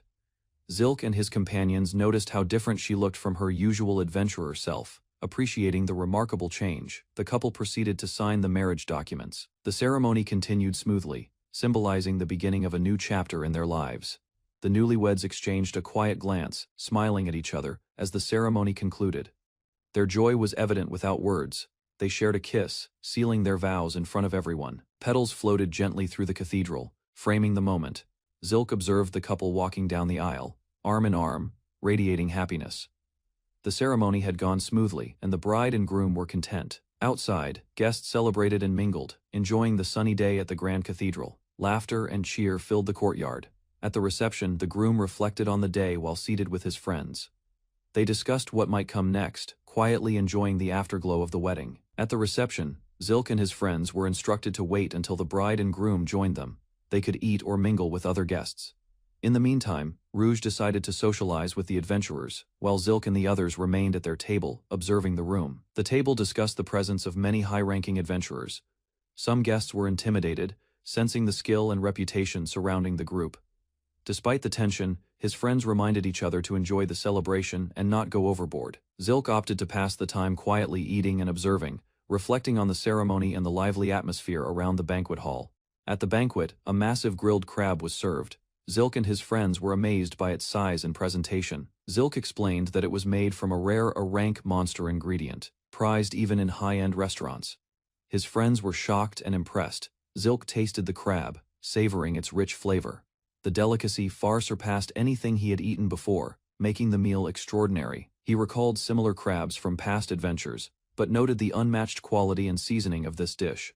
Zilk quietly appreciated the feast, realizing that just being able to taste such a rare dish made attending the wedding worthwhile. Two women approached Zilk and his companions at the banquet, politely asking if they could join their table.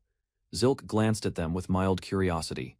The women introduced themselves as Flair, a friend of the bride, and Belusa, greeting everyone warmly. Zilk's friends were struck by how handsome Zilk looked up close, even more so than the groom, and tried to sneak glances while the women asked for names. Tristan greeted the women enthusiastically. The conversation grew lively as the women expressed interest in meeting Zilk. Zilk quietly introduced himself as Zilk Lauren. The women reacted with shock and excitement upon realizing he was the famous magic tool craftsman, creating a buzz at the table. The women eagerly asked Zilk to tell them about magic tools. He mentally groaned, anticipating the flood of questions, but knew he had to remain polite. Zilk reflected that he would normally drive them away, but since it was a wedding, he decided to endure the questions without causing a scene. He smiled calmly and asked what they wanted to know about magic tools, carefully keeping the conversation smooth to maintain the atmosphere. The women were amazed to learn that Zilk had been a prodigy, drawing blueprints for a refrigerator at 8 years old. Zilk glanced around, noticing more women joining the group. He quietly wondered when the number of women at his table had increased so much, feeling overwhelmed but composed. Zilk silently wished he could grab the grilled crab and leave, overwhelmed by the crowd and attention at the banquet. The bride requested a moment with Zilk, politely interrupting the group's private time. He braced himself for another round of social interaction. Zilk's popularity became obvious as more guests approached, curious to speak with him. He noted the attention with a mixture of surprise and mild exasperation.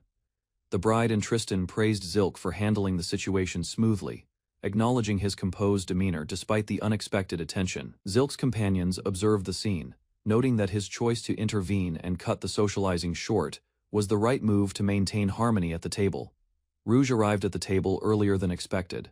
Tristan reassured her that their order had just been switched, easing her worry. Tristan and Rouge congratulated the newlyweds, praising how perfect the couple looked together. The bride and groom thanked them politely, acknowledging the warm wishes and smiles from Zilk and his companions. Mariella expressed her happiness in receiving congratulations from Zilk, appreciating his presence and recognition at the wedding.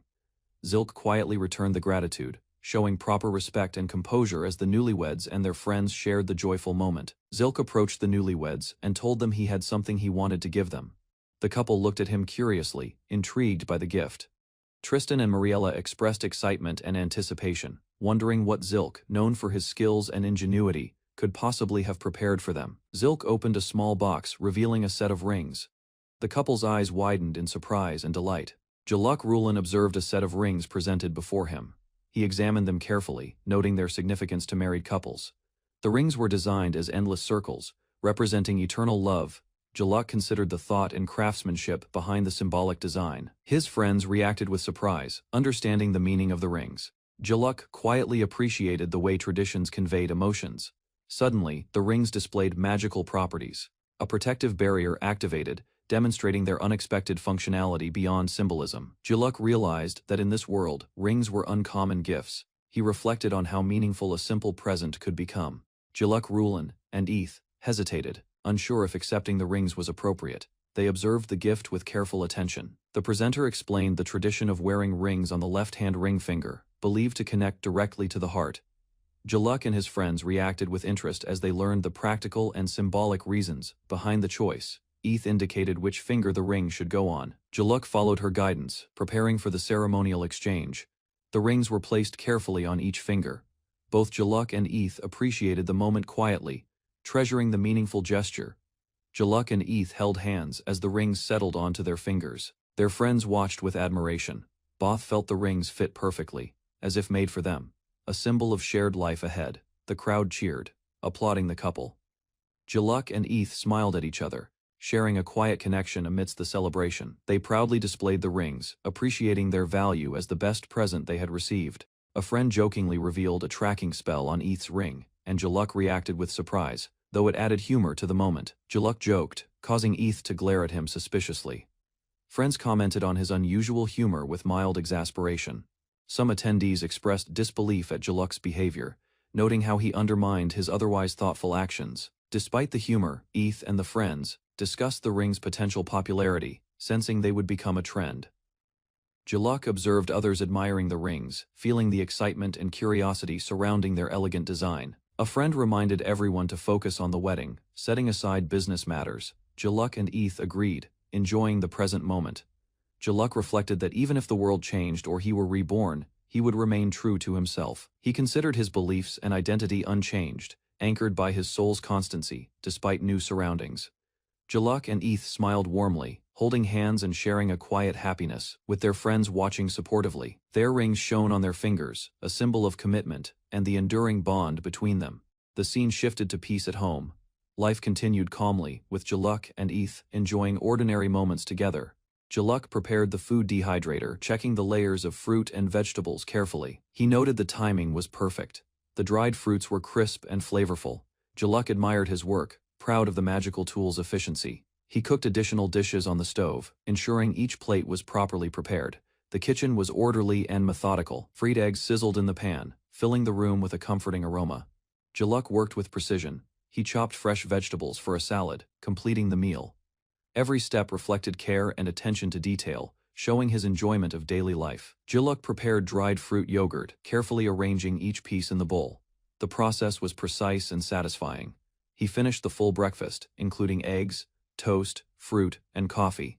Everything looked inviting and complete. He enjoyed the meal, savoring the crunch of dried fruit and the warmth of the coffee, appreciating the flavors. Jaluk reflected that a good breakfast was the perfect start to a productive day, reinforcing his daily routine. Looking out at the morning sky, he felt optimistic, sensing that today would be a good day. Jaluk walked down the stairs, carrying his bag, noticing something unusual on the way to his mailbox. He discovered a letter in his mailbox, glancing at the envelope with curiosity and concern. Recognizing his family crest, Jaluk's expression shifted. He unfolded the letter, reading carefully, thoughts racing. Realizing it was an invitation to a dinner party, he sighed, feeling his perfect morning slightly disrupted. He returned home, greeted warmly, and prepared to make coffee, resuming his routine despite the unexpected letter. Jaluk and his friend discussed coffee, joking about its taste while preparing for the day ahead. A messenger arrived, dropping off a large shipment. Jaluk noticed the unusual quantity and paused in surprise. He opened the boxes to find numerous letters, requests to make wedding rings from various clients. His friends explained that anyone witnessing something beautiful would naturally want it included in their own weddings. They discussed the symbolic meaning of rings, reflecting on love and the value of tangible tokens, while Jaluk pondered the practical side. Jaluk's friends confronted him, frustrated and annoyed that he had suggested the idea yet criticized it. They explained that because of his suggestion, he now had to handle the growing number of wedding ring orders. Jaluk hesitated, reluctant to accept the responsibility, noting the majority of requests were from high-ranked adventurers. He insisted on his policy of not making things he didn't want to, maintaining his personal boundaries. His friends argued he could still benefit from the materials for magical tools, trying to persuade him to reconsider. Jaluk's friends encouraged him to take advantage of the wedding ring requests, emphasizing the potential to gain materials and resources. He reflected on the necessity of building connections with high-ranking adventurers to acquire rare magical stones and monster materials. Jaluk realized that the more connections he had, the more resources he could gather for crafting magical tools. After considering the benefits, he nodded in agreement, understanding the practical side of fulfilling the requests.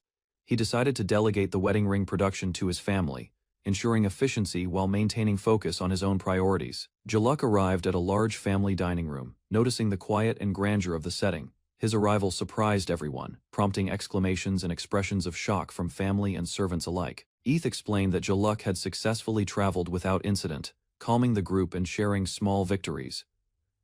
Jaluk looked around, slightly irritated by their murmurings, questioning the purpose of the fuss over his presence. His parents expressed relief and happiness, commenting on how unusual it was for him to visit after so long. Jaluk addressed his family at the dining table, his presence drawing attention from his parents and siblings. He greeted his older brother warmly, acknowledging the long time since their last meeting with a quiet smile. Jaluk saw his younger sibling, Alto, held by a caretaker, and felt a mix of surprise and affection at how much had changed. Jaluk Rulin attended a noble gathering where he met Alto and his family. He noticed Alto's wife holding their child, a warm but formal reunion after a long time apart. A conversation unfolded about family histories. Jaluk struggled to recall Feble's maiden name, prompting disbelief from others. He tried to carefully remember the details of her family. Alto's wife explained that this was only their third meeting, so forgetting details was understandable. Jaluk accepted the situation and focused on maintaining politeness. The children greeted their parents with joy. Jaluk observed the family interactions quietly, noting the children's playful energy. Alto reminded Jaluk to remember Feble's maiden name, Tist, to avoid future misunderstandings. Jaluk nodded, appreciating the lesson and the importance of careful memory. Jaluk and Feble sat with Alto at a family meeting, listening attentively as someone addressed them formally. Alto's parent remarked on the grandchildren, questioning when the eldest son would present his own. Jaluk felt the weight of expectation quietly. The conversation escalated as both Jaluk and the elder expressed frustration at having to repeat themselves. Tension filled the room. Alto's wife defended Jaluk, emphasizing his dedication to magical tool development and his productive independent life. Jaluk firmly declared that the existing grandchildren were enough and rejected any pressure to marry, maintaining his autonomy and focus on work. Jaluk listened as his parent expressed high expectations, reminding him of his responsibilities as the eldest son. He remained composed, quietly acknowledging the words. Feble suggested they focus on enjoying a meal together now that everyone was present, easing the tension in the room. The family celebrated mealtime with enthusiasm. Sarah excitedly joined, and William prepared to assist, creating a lively, cheerful atmosphere. Feble and another family member wondered if Jaluk's compliance had a hidden reason, noting his unusually willing behavior. Jaluk openly admitted his plan to delegate work, and the family recognized his honesty while realizing his method of managing responsibilities. Feble wondered aloud what kind of work Jaluk intended to pass on to them, curious about his motives. Alto and his wife connected the discussion to Jaluk's wedding gifts, realizing the topic might relate to the rings he made for his friend's wedding. Jaluk explained that he had been receiving many ring requests since then and wanted to hand over some tasks to his family, sharing responsibility. Febble protested, reminding him that they were not simply his subcontractors, though she acknowledged his success with magical tools. Jaluk encouraged them to examine some ring samples, guiding the family through the work he wanted them to handle, bridging collaboration with curiosity. Febble asked if the family could help with Jaluk's project, curious about the work he intended to delegate. William explained that he and Myra were already busy producing improved refrigerators, fulfilling ongoing responsibilities. Febble admitted she was occupied with teaching and meeting production quotas for magical tools, unable to assist. Alto also declined, citing his duties as a lord, leaving Jaluk to reconsider his plan. Jaluk realized that no one could help, so he would need to request assistance from an acquaintance, skilled in magical tool creation, acknowledging his difficult position. Feeble raised her hand, expressing her desire to try making the magical rings herself, surprising the family. Alto gently reminded her not to force herself, noting her responsibilities with raising Abel, while Febble reassured him that her health and energy had improved. Jaluk considered the request carefully and decided to let Febble take charge of producing the rings, giving her the opportunity she wanted. He added a condition: Febble would accept the production only if Jaluk attended the Aquinas family's party the following week.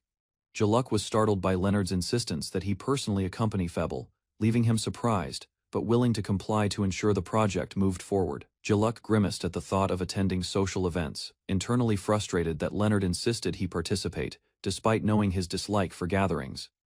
His younger brother reminded him that refusing would be awkward, as Jaluk had many admirers among the nobles, making his presence necessary. Jaluk considered negotiating other conditions, hoping to find some compromise before agreeing. He reluctantly agreed to attend the Aquinas family's party, though the idea of a matchmaking scenario made him anxious. The family finalized the plan, expressing their excitement, while Jaluk mentally prepared himself for next week's obligations. Jaluk was asked about the production of the wedding rings, prompting him to explain how he had delegated the task. He revealed that he left the responsibility to Alto's wife, trusting her to handle it. The discussion shifted to Feeble, noting that she had returned to work after having her baby, and was already familiar with the family's practices. Jaluk mentioned that he had agreed to attend a party as part of the exchange for her assistance, acknowledging the social obligation. Feeble commented on the audacity of the younger brother, recognizing the effort it took to involve family and work while balancing expectations. William expressed excitement about attending a party, contrasting Jaluk's reserved reaction and anticipation of social stress. The party was described as dazzling, with extravagant food and young noble ladies in glamorous attire, creating a sparkling atmosphere. Jaluk reflected that nobility parties were not as ideal as they seemed, recognizing the effort required to navigate them. He noted that conversations were filled with fake pleasantries, requiring careful speech and behavior to maintain social standing. Rouge commented that when ladies gathered, they gossiped about husbands, showing the shallow and competitive nature of the noblewoman, leaving Jaluk bemused by the social complexity. Rouge agreed that Jaluk's view of noble parties was accurate, though slightly exaggerated, leaving William shocked by the candid truth. Jaluk explained that glamorous noble gatherings were a swirl of negative emotions, not the idealized vision many imagined. He assigned Rouge to go over the final details of the wedding ring production with Febble, ensuring the project would run smoothly. Jaluk prepared for the upcoming party, checking his suit and reflecting on the importance of self-discipline. The morning of the event, Jaluk was greeted politely by the family, but remained mindful of the social intricacies he would face that evening. Jaluk explained to the butler that his tense shoulders made wearing formal attire uncomfortable, reassuring him he was conscious of his posture. Febble, Jaluk, and Alto's wife arrived at the party, noting the elegant setting and preparing to meet the other guests. Jaluk reflected that the comment was only about his appearance, and he acknowledged the compliment, easing some of his tension. The group observed the Aquinas family party, noting the fashionable attendees and the grandeur of the event. Jaluk commented that not everyone could be called fashionable, sharing a quiet judgment on the ostentatious displays among the guests. The ballroom was set, with tables arranged elegantly and dishes prepared, creating a festive and formal atmosphere. Musicians performed on stage while bartenders attended to guests, completing the sophisticated party environment. Jaluk, William, Febble, and Alto's wife entered, taking in the scene with measured attention and anticipation. The group noticed murmuring among the guests, sensing curiosity and whispers directed at their arrival. Many attendees were surprised to see Jaluk make an appearance, recognizing him as the eldest son of the Rulin family and noting the significance of his presence. Febble reminded Jaluk that it had been a year since he last attended a party, emphasizing how unusual his presence was. Guests noticed Jaluk's arrival with excitement, recognizing him immediately and reacting with admiration and surprise. Leonard, welcoming him personally, noted that Jaluk's presence alone caused the crowd to buzz, showing that he remained as popular and respected as ever. Jaluk Rulin attended a grand party, walking into a hall filled with nobles. He recognized several familiar faces from his past, including Leonard Aquinas, who stood surrounded by friends. Leonard reflected on their shared history at the Royal Academy. Now the head of his family, he wondered why Jaluk, his unmarried friend, had never attended any of his previous events. Jaluk explained he disliked large gatherings and only came when the timing was right. Leonard listened, slightly frustrated, but understanding the reasons behind Jaluk's absence. Questions arose about another friend, Grease. Leonard learned that Grease had been unable to attend due to urgent work on magical sword materials. Jaluk acknowledged that Grease was another unmarried friend from the Royal Academy, realizing their small circle of single companions had remained close, despite busy lives. Greasus worked in his forge, carefully shaping a magic sword. He gathered materials whenever he felt inspired, testing each blade immediately, under the moonlight. Grease faced a fierce creature. He tested his latest magic sword, adjusting techniques while collecting necessary resources. Back at the party, Jaluk Rulin observed the interaction between friends. Alto had successfully convinced Jaluk to attend the gathering tonight. Jaluk discussed their reason for attending. The older brother had required conditions, showing a deep bond between siblings and close friends. A young noblewoman inquired about Leonard's status. Jaluk realized their circle remained closely connected, with single friends supporting one another. Jaluk teased Leonard lightly at the party. Leonard flustered, tried to avoid attention, while Jaluk smiled knowingly, enjoying the playful interaction. Observing Leonard, Jaluk realized the reason he remained unmarried. Leonard's interests were not in women or traditional marriage, keeping him aloof from proposals. Leonard explained his view on family and children. He was content adopting heirs, showing he could fulfill noble responsibilities without marriage. Leonard stood confidently with 2 adopted children. Though single, he had completed his duties and embraced a free life, managing responsibilities gracefully. Jaluk laughed as Leonard expressed strong interest in work. The noble's enthusiasm shifted entirely toward his profession, leaving romance entirely aside. Jaluk encouraged Ilya to model outfits for his brand. Ilya recalled unpleasant memories of playing dress-up, feeling hesitant but polite. Ilya refused, holding on to her composure. Jaluk noted her reaction, observing that she remained steadfast, despite the playful suggestion. Jaluk and Leonard continued to discuss their work and studies. Both revealed they had stayed productive, gathering materials and sacred relics. 3 young nobles approached the pair, asking to join the conversation. Jaluk and Leonard politely excused themselves to welcome the newcomers.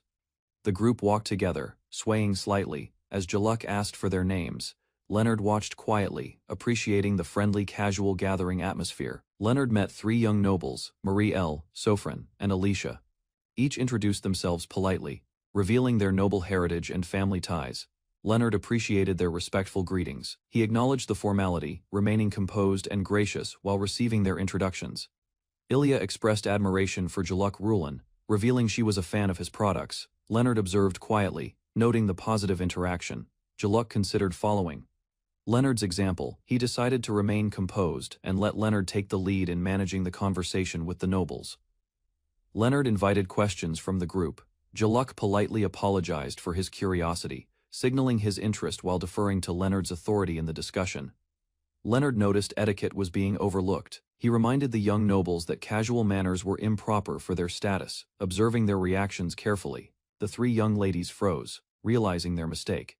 Leonard and Jaluk assessed the situation, noting their nervousness from excitement and inexperience. Jaluk wondered why the girls hadn't left after Leonard's warning.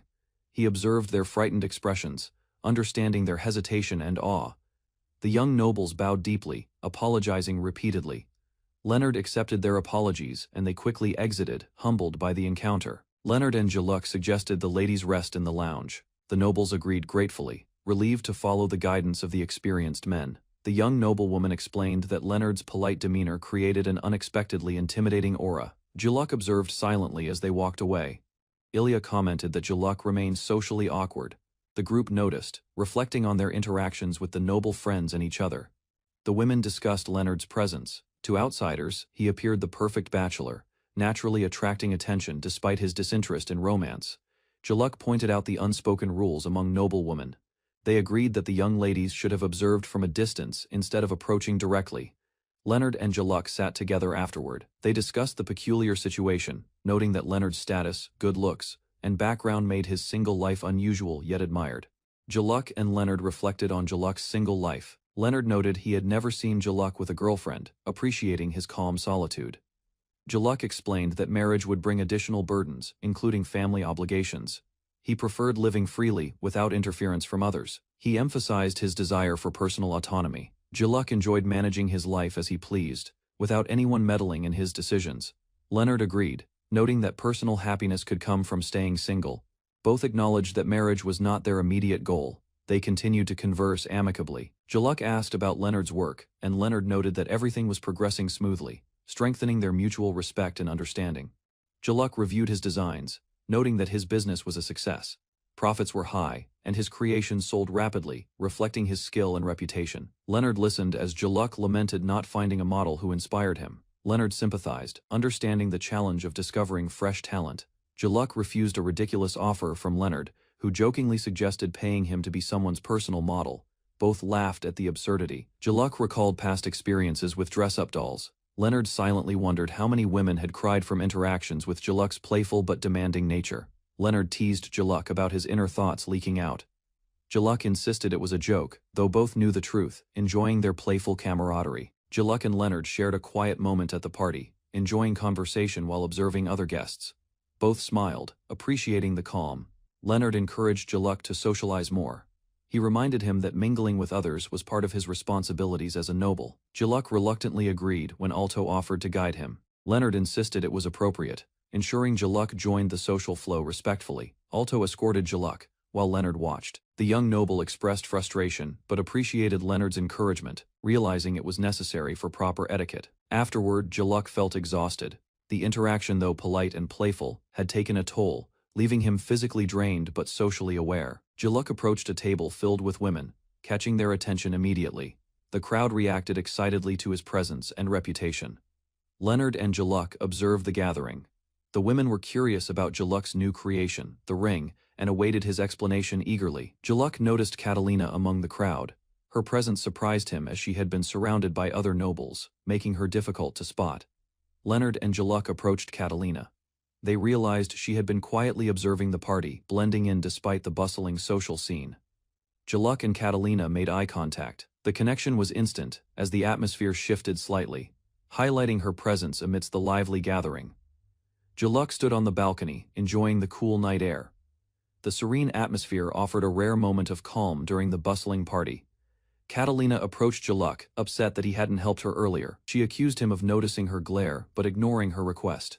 Jaluk explained he wasn't obligated to help, emphasizing that he wasn't her fiancé. Catalina grew frustrated, insisting he should have acted. Observing Catalina, Jaluk noted she had been swarmed by admirers. He acknowledged the situation, understanding the challenge she faced. Catalina clarified she wanted to focus on her music. Romance and social entanglements were not her priority, and Jaluk respected her independence. Catalina scolded Jaluk about refusing requests publicly. She noticed he had been observing the earlier interactions, commenting on his merciless demeanor. She asked Jaluk to introduce her to a famous designer. She wanted to commission a custom dress, hoping to secure his attention and guidance. Jaluk hesitated, noting the designer's popularity and the long wait for standard requests. Catalina's determination was clear, and he weighed the situation carefully. Jaluk recalled Leonard's previous complaints about a doll to dress up. He realized the designer's influence was significant and required strategic thinking. Leonard decided that Catalina was a perfect match for the designer's clothing line. Her talent as a composer complemented the business, making the introduction mutually beneficial. Catalina was initially suspicious of Jaluk's intentions. She wondered why he was unusually kind, questioning if there was a hidden catch. Jaluk assured her there were no ulterior motives.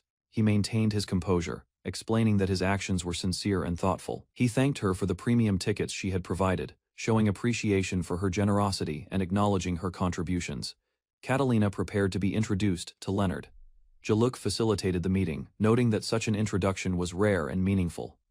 Catalina formally greeted Leonard. She expressed her honor at meeting the famous Viscount Aquinas. While Jaluk watched the interaction with mild amusement, Leonard formally introduced himself to Catalina.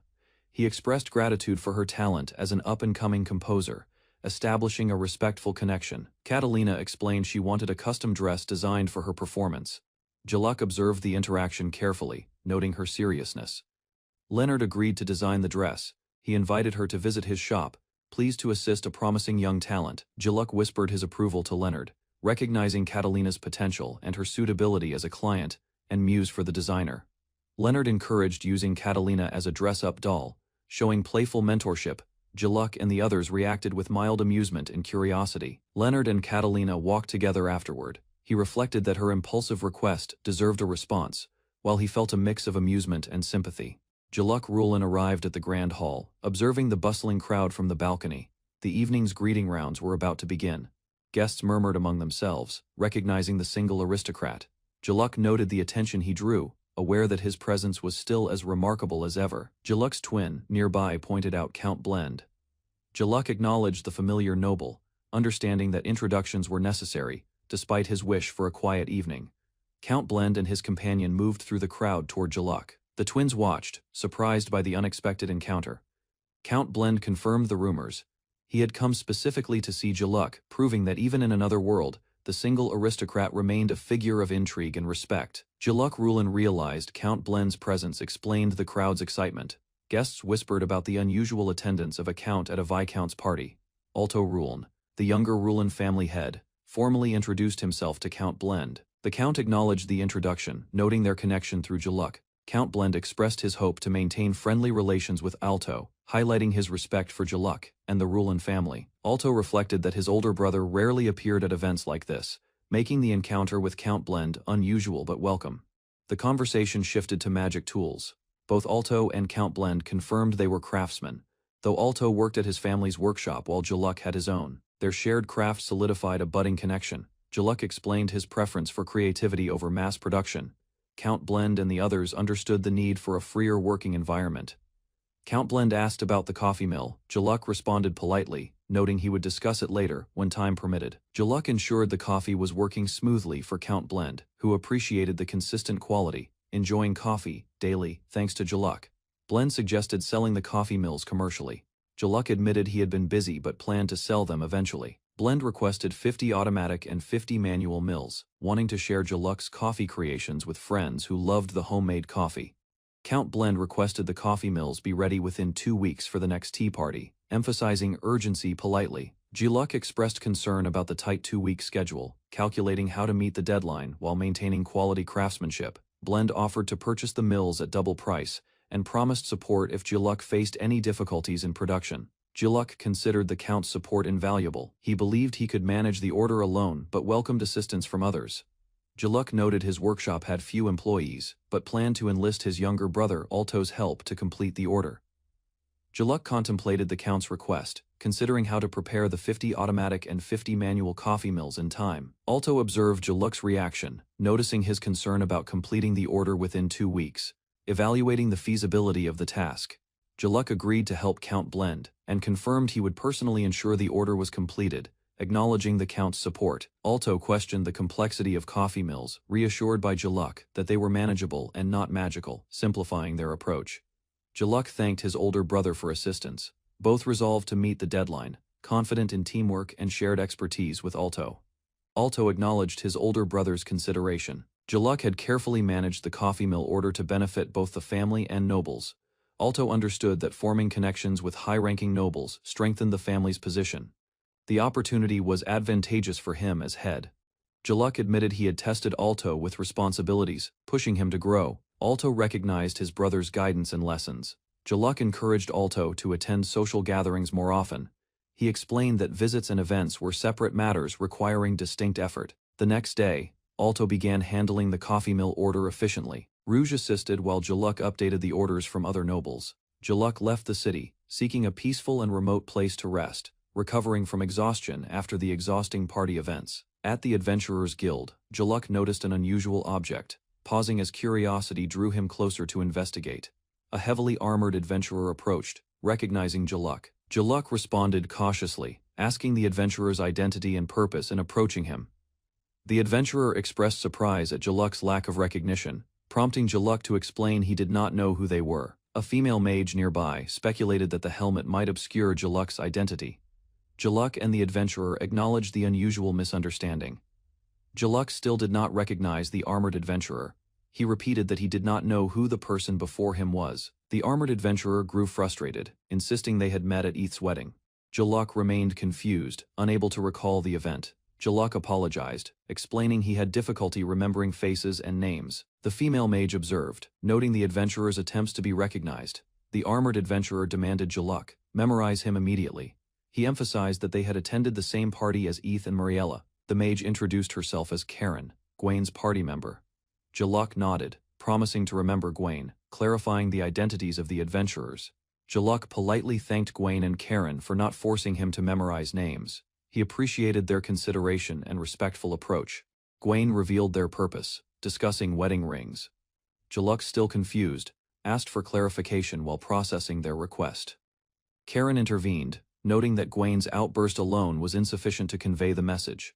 Jaluk listened carefully to her explanation. Gwain clarified their intent, to properly thank Jaluk for the present given to Eth and Mariella. Karen supported him.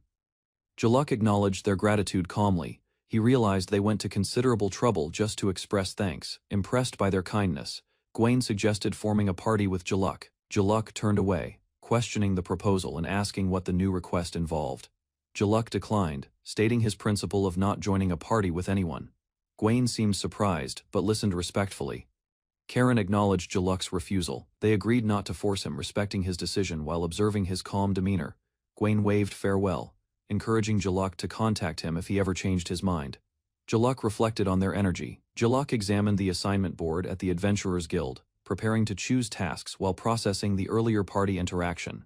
Melina, a new guild staff member, introduced herself to Jaluk, apologizing for the late introduction while presenting a report. Melina offered information about the Eastern Forest. Jaluk noted he had just been assigned to the guild and listened attentively. Jaluk declined the explanation, thinking independently. He preferred collecting his own information rather than relying on reports from others. Jaluk explained that he made decisions based on his own judgment, carefully analyzing data rather than blindly trusting other people. Melina bowed politely, promising to work hard to prove herself.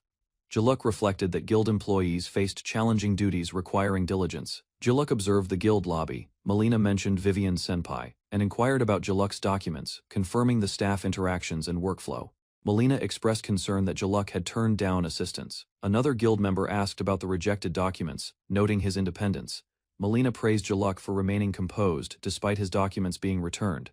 She admired his restraint and professional demeanor in the guild. Melina revealed her admiration, declaring Jaluk extremely handsome. She expressed her fascination while blushing and emphasizing his impressive qualities. Melina detailed Jaluk's achievements: talented artificer, noble family son, skilled in combat, B-rank adventurer, and overall highly attractive and capable.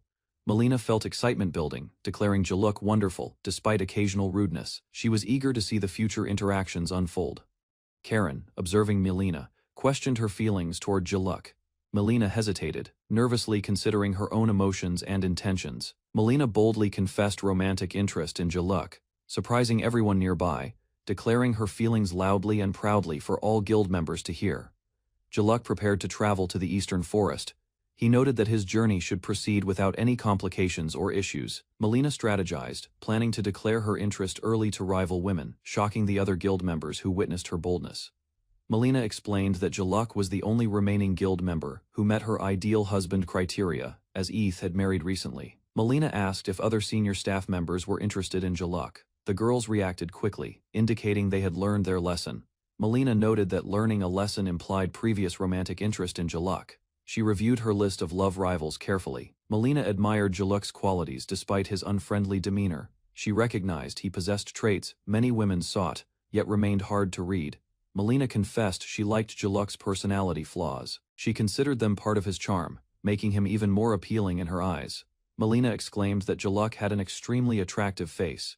She admired his appearance and expressed excitement with sparkling enthusiasm. Jaluk reminded her to ensure her feelings did not interfere with his work. Melina promised to be supportive while cheering him on. Jaluk Rulin walked through the quiet forest, enjoying the pleasant weather and the calm of his solo journey. Suddenly, a pack of gray wolves appeared, surrounding him and growling with menacing intent. Jaluk calmly summoned his magic, forming intricate protective barriers around his hands, preparing for the imminent threat. He unleashed a precise spell, shattering rocks in the path of the wolves, creating obstacles that slowed their advance. The wolves recoiled, giving Jaluk space to continue his peaceful exploration, undisturbed, as he moved forward with confidence. Jaluk faced the wolves calmly as they lunged, raising his hand to prepare a defensive move. Using the Ring of Shock, he struck precisely, sending the wolves flying backward with controlled force. The fallen wolves lay motionless, defeated, as Jaluk prepared to take what he needed to show his victory. He continued through the forest, observing the tranquil lake and the quiet wildlife around him. Jaluk reflected on the contrast between the peaceful countryside and the busy city, valuing his leisurely, self-sufficient life. Jaluk adjusted his lantern while reflecting on the challenges of a full countryside life without modern conveniences. He decided to spend his days in the quiet countryside to recover from the stress of city life. While walking, he noticed familiar surroundings and realized he kept encountering someone unexpectedly, though today they were absent. Jaluk carefully inspected the campsite, checking the area and preparing for any surprises. He sensed a presence nearby and cautiously approached, worrying that the gray wolves might have returned. Jaluk noticed a faint scent of blood and realized the wolves might have followed him from before. He turned sharply and saw a familiar figure approaching, recognizing a friend he hadn't expected to meet. They met again unexpectedly, laughing at their repeated coincidental encounters, despite not planning to meet. Jaluk's friend explained the strange feeling that brought him to the same place at the same time. Jaluk asked about Mariella, noticing her absence, while the friend reassured him, continuing their casual conversation in the quiet countryside. Jaluk realized Mariella had given him time alone on purpose, appreciating her understanding of his need for personal space. He reflected that a friend's advice had helped him enjoy the peaceful countryside without distraction. Jaluk offered his coffee grinder for sale, sparking immediate interest from his friend, who was eager to buy it. He explained he had both a manual and automatic grinder, prompting his friend to insist on buying both. They tested the grinders together, with the friend delighting in crushing the beans while Jaluk observed, content with their relaxed interaction. Jaluk and his friend continued grinding coffee beans together, sharing the task in companionable silence. The friend showed Jaluk the ring he always wore, a gift he had received from him long ago. Jaluk scolded him lightly for speaking in a way that sounded as if he had forced him to wear it, and his friend apologized. They discussed past events, with Jaluk reminding him not to keep thanking him for helping reach the wedding. The friend insisted on expressing gratitude again, and Jaluk reflected on how even the guild members had praised him similarly, showing the lasting impact of his actions. Jaluk's friend mentioned that Gawain likely rushed ahead and that they had been invited on a hunt together. They shared coffee, with the friend adding sugar, joking that the cost was on them for the morning gathering. Jaluk reminded his friend that any personal matters were between him and his party, not Jaluk. He offered a listening ear, assuring his friend that if he ever wanted to talk, he would support him. They enjoyed the coffee together, laughing as the friend admitted he would seek Jaluk's support when needed, appreciating the relaxed companionship. Jaluk's friend complimented his coffee, prompting Jaluk to smile as he handled a package carefully. Inside the box was a large, well-prepared chicken, leaving his friend amazed at the quality and effort. Jaluk explained he had smoked the chicken lightly to enhance the flavor, while his friend admired his dedication. They discussed how long Jaluk would stay and shared a meal, enjoying the peaceful countryside and camaraderie. His friend presented Cerberus wine along with other ingredients, ensuring their meal was both special and enjoyable. Jaluk and his friend prepared exotic meats, including orc king belly and sky serpent fin, ready for their meal. Jaluk's friend admired the meat, impressed by the variety and quality prepared for their countryside cooking session. Jaluk began grilling the monster meat while his friend requested some pieces to taste the natural flavors first. They worked side by side, the grill heating up as the aroma of the meat filled the air, enjoying the shared task. Jaluk also unpacked wine and glasses, preparing for a proper meal with both flavor and presentation, ensuring the gathering was special. Jaluk's friend urged him to make a serving for him as well, teasing about starting without him. Jaluk sliced the large steaks with precision, ensuring everything was prepared perfectly for their meal. He poured a drink for his friend, timing it so the steak and beverage were ready together. Jaluk suggested they start with a plain piece of steak, setting the first bite in order. Both men enjoyed the meat, noting its fresh, satisfying texture, comparing it to biting into crisp vegetables as they savored their meal. Jaluk tasted the orc king meat, noting how sweet the fat was, and how it melted in his mouth without a gamey smell. He cheered, calling it fantastic, and planned to combine the orc king's flavor with whiskey for a unique taste. His friend eagerly wanted to try it as well, curious about Jaluk's culinary experiment. Jaluk explained the foaming drink, revealing it was carbonated water mixed with whiskey, leaving his friend surprised but willing to try. Both men sipped the drink, enjoying the unusual combination, with his friend's reaction showing delight at Jaluk's inventive pairing. Jaluk's friend discovered the fizzy whiskey drink, amazed at the tingling sensation and refreshing taste. Jaluk explained that mixing whiskey with carbonated water creates a highball, a light and enjoyable beverage. His friend asked where he could buy carbonated water, and Jaluk admitted it wasn't available in stores. Jaluk revealed he had stumbled upon a magical item that produced the sparkling drink, showing it to his friend. The friend reacted with excitement, astonished by the magical item and its ability to create such a unique beverage.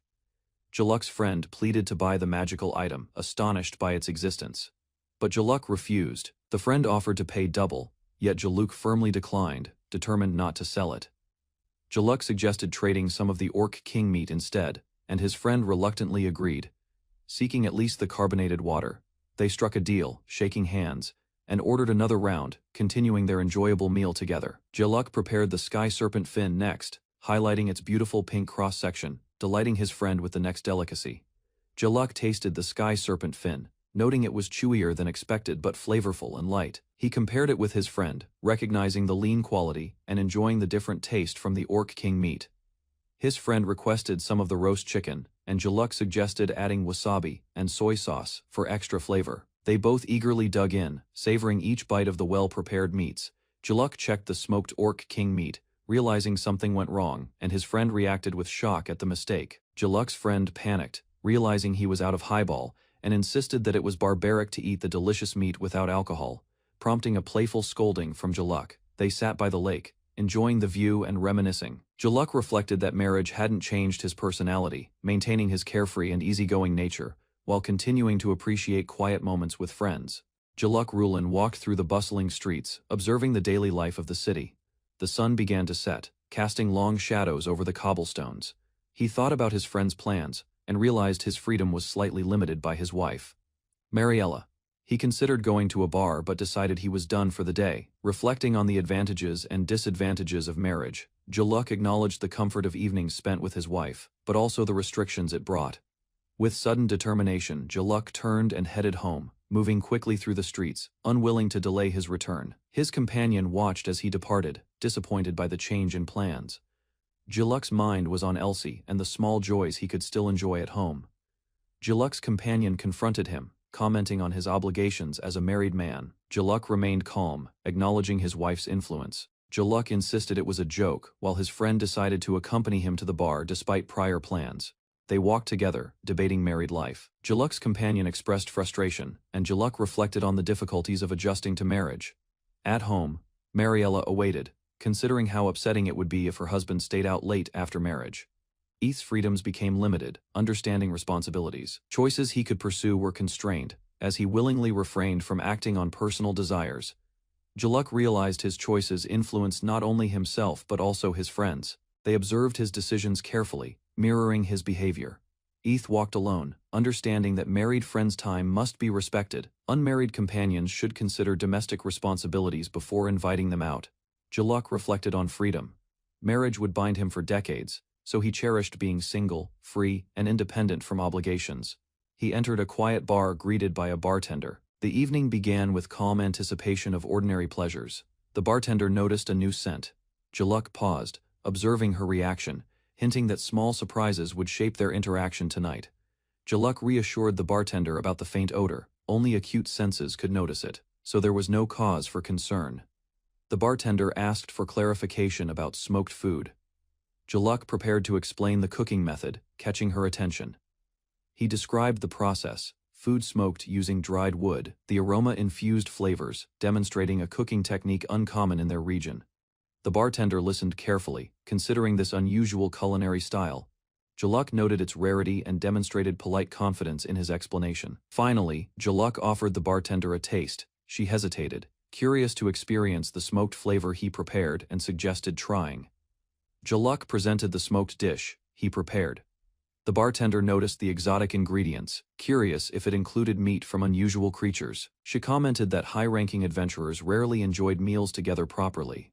Jaluk listened attentively, hoping the dish would change her perspective. The bartender sniffed the meat and took a bite.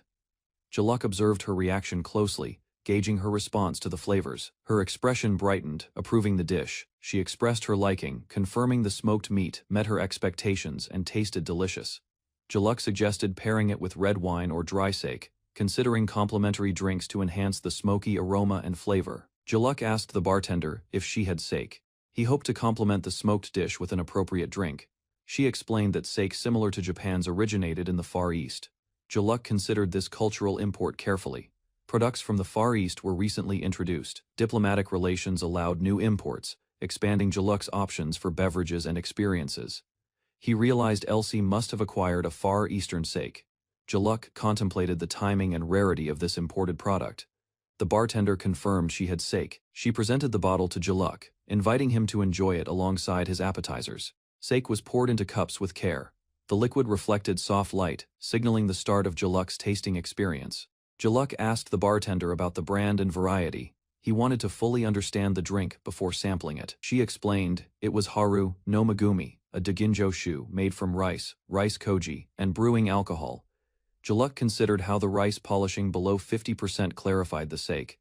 It paired well with smoked dishes. Both raised their cups in silent acknowledgement. Jaluk prepared to enjoy the carefully paired flavors with the smoked meat.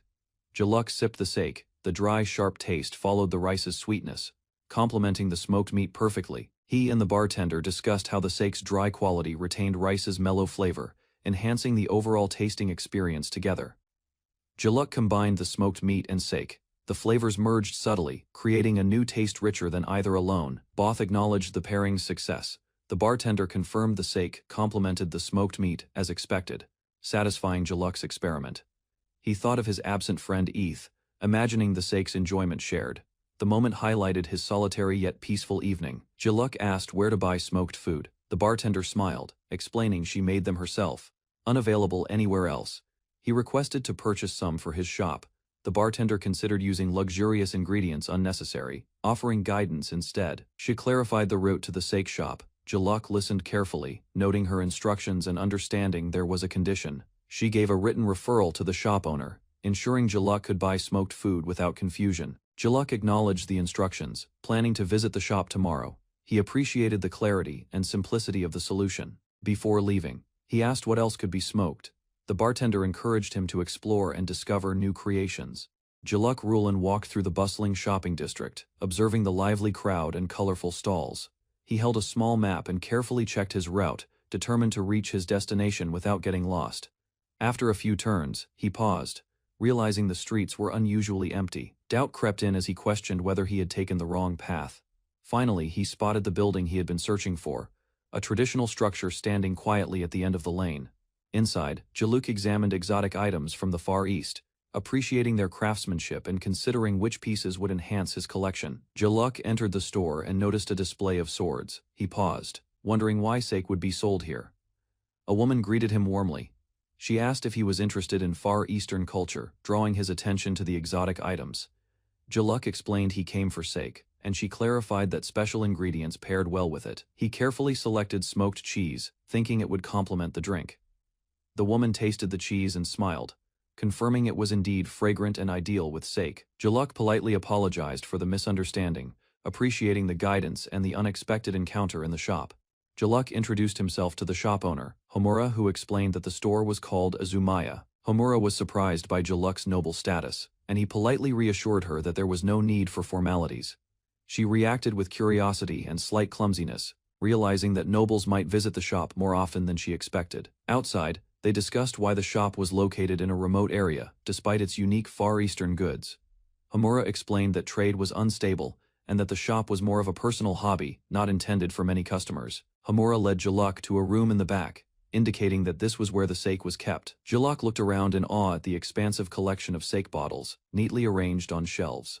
Homura explained that he was only allowed in because Elsie had vouched for him, and normally strangers were not permitted. She asked if he was familiar with different types of sake, and Jaluk confidently said he knew enough to choose. Homura invited him to select the sake he wanted, and Jaluk eagerly prepared to make his choice from the collection. Jaluk studied the sake bottles, noticing that many had descriptions he had not seen before. He read the labels carefully, learning which types paired best with light or rich dishes, and which offered dry or smooth flavors. Some brands seemed familiar from his past life. But Jaluk realized their flavors were slightly different in this world. He examined bottles like Yusan Dai, Red Dragon, and Flower Diamond, appreciating their unique tastes and qualities. Homura observed him nervously, sensing his deep curiosity and attention to detail, and asked if something was the matter. Jaluk walked further into the sake room, ignoring Homura's concern as he focused on his selection. He confidently decided on a bottle, holding it up with determination. Homura questioned his choice, reminding him that there were plenty of other sake options, but Jaluk insisted on this one. He examined the rare bottle carefully, acknowledging its unique value in craftsmanship. Homura reacted in shock as Jaluk correctly guessed that the sake was extremely rare, surprising her with his keen observation. Homura was astonished as Jaluk selected 3 top-tier sake bottles on his first try, questioning whether he had enough money. Unfazed, Jaluk decided to buy 3 more bottles from other popular selections, surprising Homura even further. She protested, asking why he only chose the most well-known sake. But he remained cheerful and focused. She asked if he had traveled to the Far East, assuming he must be from there. But Jaluk explained he was native to the kingdom. He noticed a sake labeled Denshu and confidently chose 3 bottles, leaving Homura overwhelmed by his decisive knowledge. Jaluk requested 1 bottle of each sake, prompting Homura to nervously remark about how overwhelming his choices were. He added the first 2 bottles he had previously considered, further surprising her with his decisiveness. Jaluk then moved on to select sake cups, signaling that he was thorough in preparing for his tasting experience.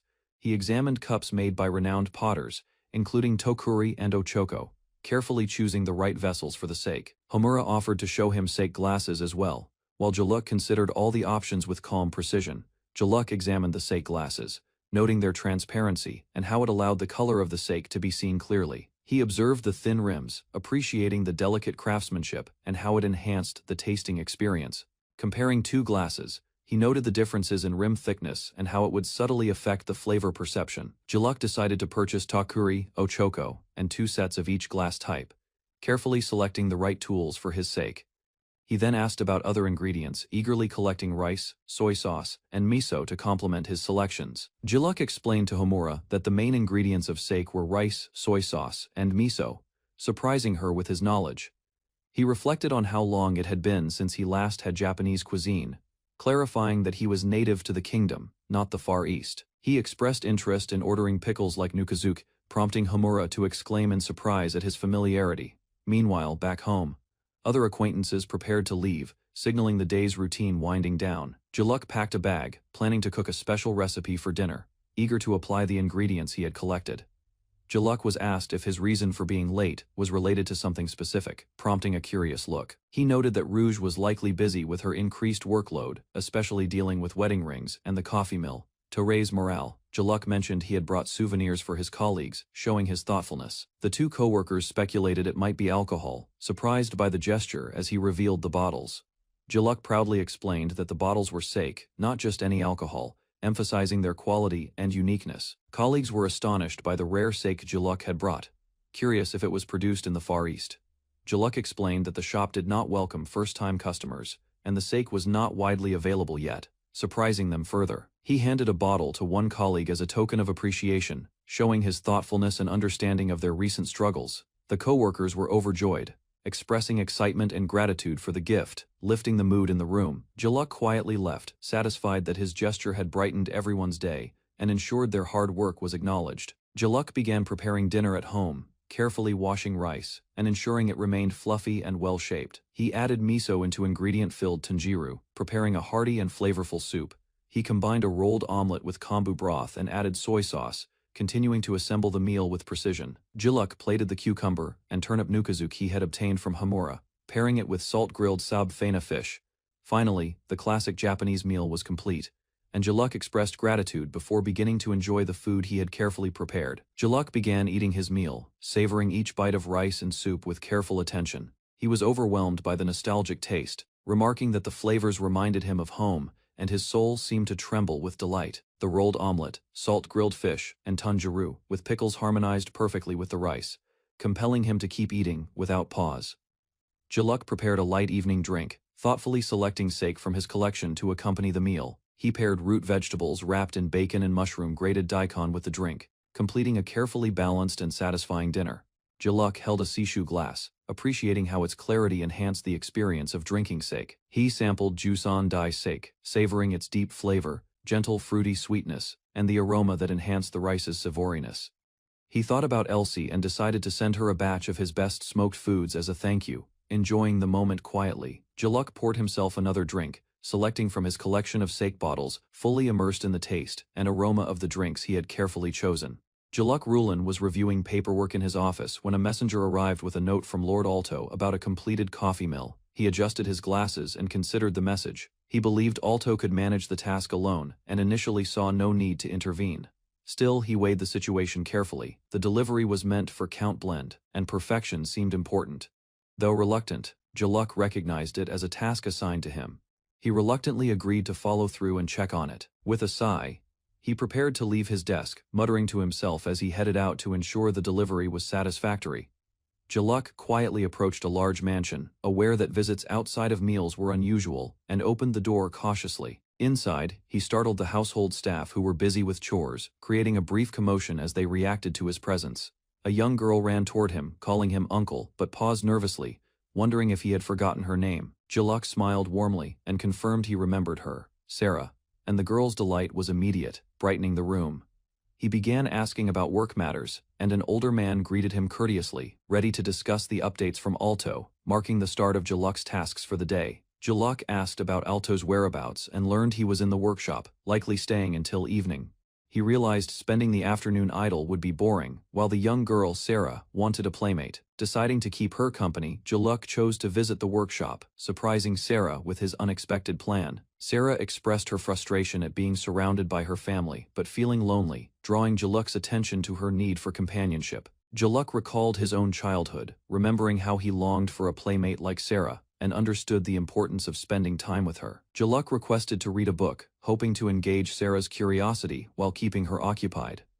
He reflected on his younger sister, recalling that she was troublesome but easy to manage, and used small incentives to encourage Sarah's focus. Jaluk presented a tray of smoked nuts to the older man, seeking feedback on whether they would be enjoyed. The older man agreed to try them, noting prior success with Lady Ilya, while Jaluk hoped Sarah would like the snack. Sarah's eyes lit up at the smell of the smoked nuts, and she eagerly expressed her desire to eat them, delighted by the treat.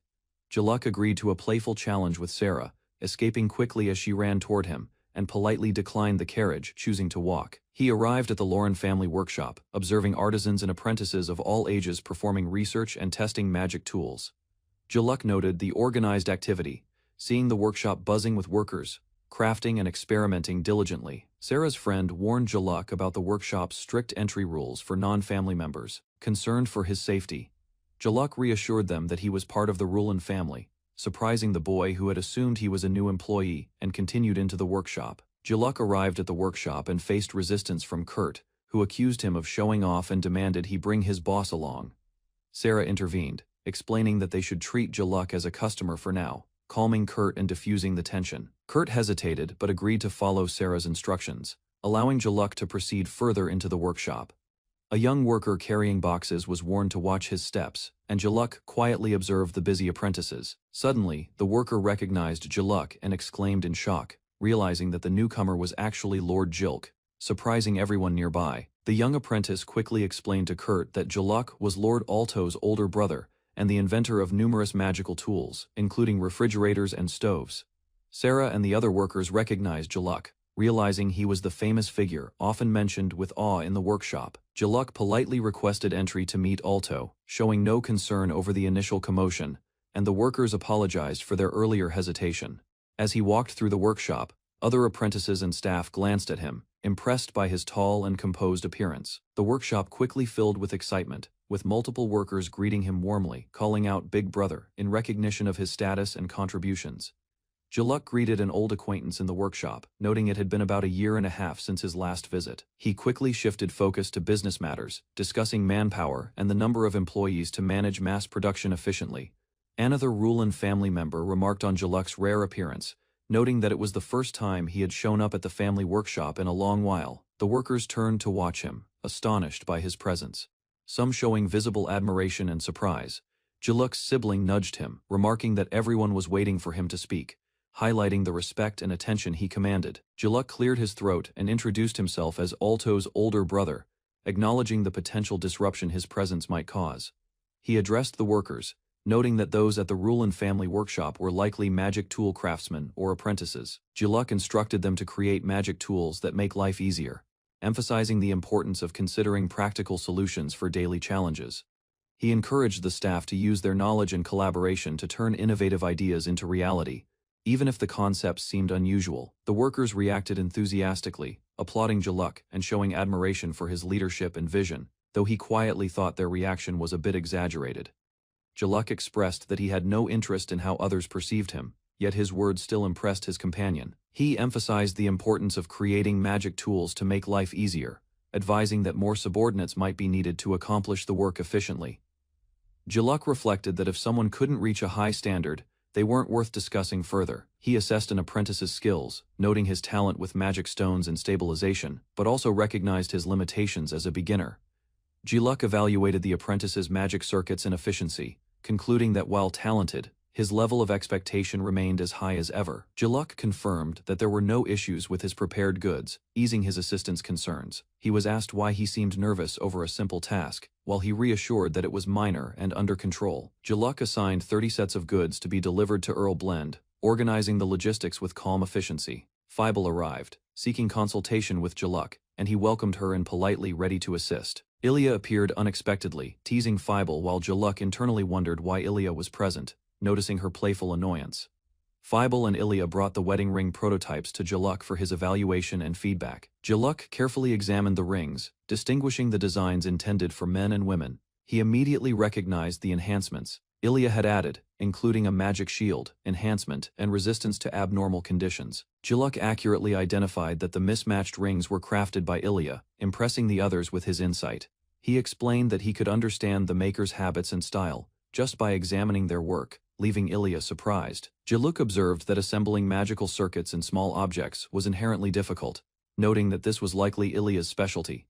Fievel asked if there were other distinctive features in Ilya's work, showing curiosity about her techniques. Jaluk explained that while Ilya excelled at compact designs, her large-scale circuit work was less careful, and her focus on design sometimes wasted potential. Ilya became frustrated at the critique, expressing annoyance at Jaluk's observations. Jaluk remained calm, and Fievel smiled, observing the dynamic between the siblings and the accuracy of his evaluation. Fievel and Ilya were surprised to learn that Jaluk had always been observing Ilya's work, which touched her unexpectedly. Ilya acknowledged that Jaluk's recognition was enough to make her happy, and they decided to proceed with the customer's order. Jaluk noticed that Fievel was enjoying the process, and he realized her design sense differed from his, but complimented the work. A knock at the door revealed that Jaluk's father had arrived, confirming that handing the project over was the right decision. Jaluk hurried to tell Alto to inform the others that he was leaving, surprising his father and others at home. Jaluk jokingly suggested that the visitor stay over for the day, but quickly realized that such a proposal wouldn't work on him. He walked through the street, relieved that the mill's production was finished, intending to take it easy that evening, only to be confronted by Ilya, who shouted in frustration at his escape. Jaluk Rulin walked calmly through the city streets. A noblewoman, clearly frustrated, pointed at him with anger. He noticed a familiar scene, and realized the shout came from someone he recognized. Sweat formed on his brow as he assessed the situation. Jaluk casually pointed out to the woman that her orchestra friends were waving behind her. She turned, slightly confused, trying to understand.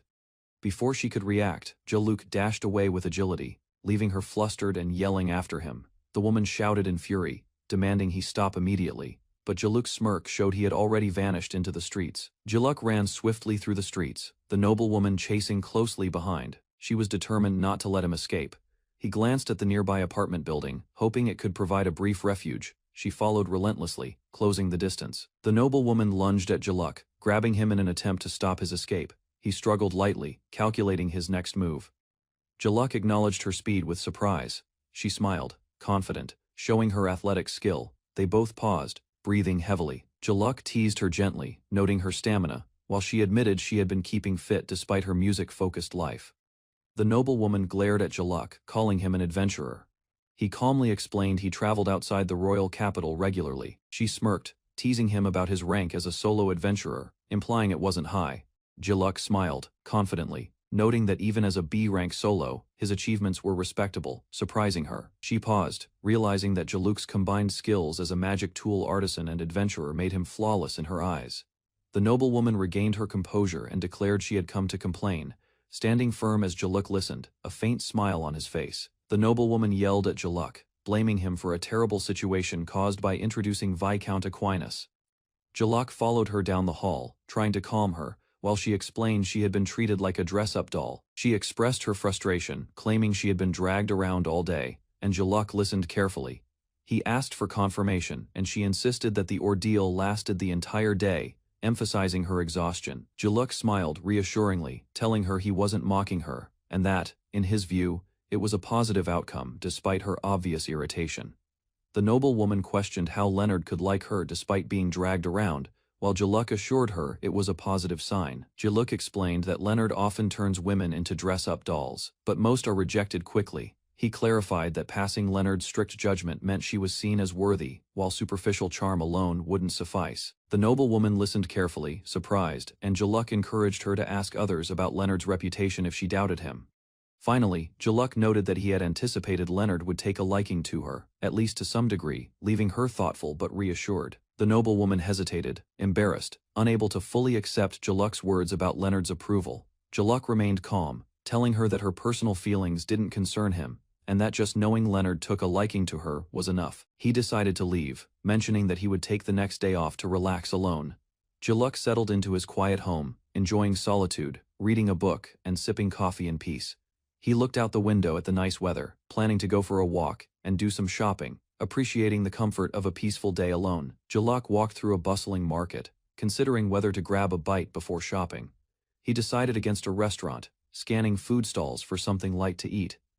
Jaluk ordered yakitori skewers of negama and sasiri, evaluating the flavors, despite the unconventional preparation. He noticed the simplicity of seasoning, just salt and pepper, and admired the confidence of the stall owner.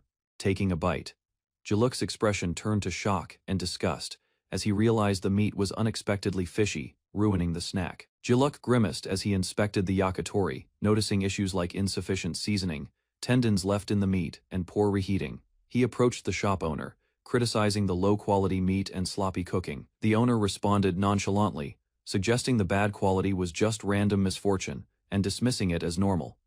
Jaluk became frustrated, explaining that the meat was essentially a rip-off and unfit for eating. The shop owner calmly suggested that if Jaluk was unhappy, he could make it himself, leaving Jaluk speechless at the blunt response. Jaluk realized arguing with the shop owner would not improve the yakitori, and that it was a total waste of time. He decided there was no choice but to cook it himself to ensure it met his standards. Determined, he declared it was time to go home and make yakitori properly. Back at his residence, Jaluk completed prep work on the rockbird chickens, readying them for skewering. Finally, he began the process of skewering the meat, focused and determined to get it right this time. Jaluk began with the skin, wrapping it smoothly around the skewer and securing it tightly at both ends, following a method he learned in his previous life. He examined the finished skewers, surprised that the work took more effort than expected. Piercing the meat to keep the skin stretched, Jaluk admired the clean, beautiful arch of the skewers. He carefully prepared the neck meat, ensuring that overhanging portions would not droop or burn during cooking. Next, he moved on to the heart, meticulously handling each piece to maintain the quality of his yakitori. Jaluk pressed the meat with his thumb, carefully piercing it without letting the skewer poke through, aligning the ends for a neat appearance. He moved on to the negama skewer, placing each piece precisely on the skewer. Next, he skewered the gizzard at the end, ensuring every piece was secure, with all pieces on skewers. Jaluk surveyed his work, satisfied that the preparation was complete. He then prepared the grill, ready to cook the skewers perfectly, determined to achieve the ideal yakitori. Jaluk began grilling the skewers over charcoal, soaking them in a sauce he made from the seasonings Hamura gave him. Although time-consuming, he found enjoyment in carefully tending the meat as it cooked. He reflected that wholehearted effort in cooking makes food taste better, unlike with people, where devotion may not be returned. Jaluk remembered the stall owner taking money for poor quality, half-cooked meat, and felt it was unforgivable. Noticing the ventilation was inadequate, he decided to open a window, ensuring the smoke wouldn't overwhelm him while grilling. Jaluk realized the smoke from grilling had stuck to his shirt, and decided to change into home clothes. He opened windows and hung his clothes outside to air, letting the smoke dissipate. Returning to the grill, he checked the skewers, noting that they were cooking perfectly over the charcoal. The savory aroma of the sauce and meat juices filled the kitchen, irresistible despite the lingering smoke. Suddenly, the noblewoman appeared, and Jaluk, frustrated that his perfect preparation was being interrupted, asked why she had come. The noblewoman complained about the intense smell of grilled food spreading through the house, reaching her laundry. Jaluk acknowledged the situation, realizing the odor was strong and extensive, and offered to cover any cleaning costs. She insisted it wasn't necessary but warned him to stop before neighbors or others started complaining. Jaluk remained focused, determined to finish grilling the yakitori properly before starting to eat. Satisfied with his work, he reflected that by eating the yakitori he prepared with his own hands, he could fully enjoy his day and move forward into tomorrow. Jaluk and the noblewoman struggled briefly, each insisting on their own stance regarding the smell and disruption. Jaluk paused, realizing a solution was needed, and motioned her to wait. He returned with a tray, presenting the perfectly prepared yakitori for her inspection. The noblewoman looked at the skewers in surprise, curious and slightly hesitant about what he had prepared. Jaluk explained that the tray contained yakitori made from rock birds, arranged with skin, heart, gizzard, neck meat, and negama, each properly seasoned with salt and sauce, showcasing the care he put into the meal. Jaluk offered the plate of freshly grilled yakitori to the noblewoman as compensation for the smoke and disruption, insisting she take it. She accepted, holding the plate carefully, while Jaluk returned to the grill to finish cooking a few more skewers for himself. The noblewoman looked at the tray of skewers with wide eyes, a mix of curiosity and apprehension. Realizing the care and effort Jaluk had put into preparing the yakitori herself, appreciating the skill behind each perfectly arranged piece. Jaluk Rulin woke in his luxurious mansion, the morning sunlight spilling across the quiet halls. He stretched lazily in bed, feeling he had slept far longer than usual. Reluctant to start the day, deciding to remain inside, he rose slowly, moving through his room while ignoring the outside world. Facing a massive pile of laundry accumulated over the week, Jaluk sighed, realizing chores could not wait. He activated his magic-powered washing machine, relieved at its convenience, and carefully sorted the clothes to avoid mistakes. Jaluk added the special detergent to the washing machine and pressed the button, initiating the magic water stone. Water flowed over the clothes, cleaning them effortlessly, but he still felt housework was a hassle. He decided to invest in the newest model with a dryer, using his savings, which reduced his family's laundry expenses. Jaluk reflected on how magical tools had changed the labor market, leaving some workers without jobs. Watching the machine operate, he felt a mix of satisfaction and guilt for the impact of his innovations. Jaluk relaxed on the couch, finishing a romance novel as the evening sunlight filtered through the windows. The story of a shy couple discovering their feelings captured her attention, leaving her wanting love like theirs. She held the book close, smiling wistfully, imagining what it would be like to experience that kind of romance. Sitting quietly, Jaluk reflected on how reality differed from stories, feeling the limitations of adult life. Looking toward her violin and music stand, she resolved that her life would focus on music, not love, finding meaning in her passion. Jaluk decided it was time to bring in the laundry, stretching and preparing for the chore. As she opened the door, smoke poured in, catching her off guard and causing alarm. Fearing a fire, she hurried inside, scanning the area carefully while her heart raced. Investigating, Jaluk noticed the strong smell and smoke coming from the laundry area. Realizing something unusual had happened, she lifted a piece of clothing and found a large piece of roasted meat caught in the laundry. Stunned by the bizarre discovery, Jaluk realized she had been hit by the savory meat in the laundry and now had to wash everything again. Smoke spread through the mansion as she rushed to locate the source, determined to figure out the cause. Her frustration grew, her expression fierce as she confronted the mess and the lingering smell.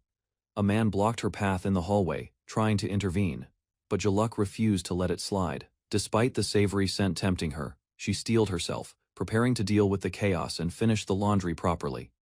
Jaluk opened the door, realizing she should have eaten lunch earlier to prepare for the unexpected chaos. A man presented her with a plate of yakitori, carefully explaining the different parts and seasoning. Jaluk hesitated, worried it was charity, but the aroma tempted her despite her pride. He insisted it was compensation for the trouble caused, offering the plate sincerely. Reluctantly, Jaluk accepted the food, vowing to wash the plate before returning it next time. Jaluk examined the yakitori, thinking about the unusual choice of rock bird meat compared to the usual expensive ingredients. She reflected on the man's past preferences, wondering why he chose cheaper meat this time, despite previously eating dragon meat. Jiluk took her first bite, deciding to share her thoughts on the taste next time they met. The flavor surprised her, and she exclaimed in delight, enjoying the unexpected deliciousness.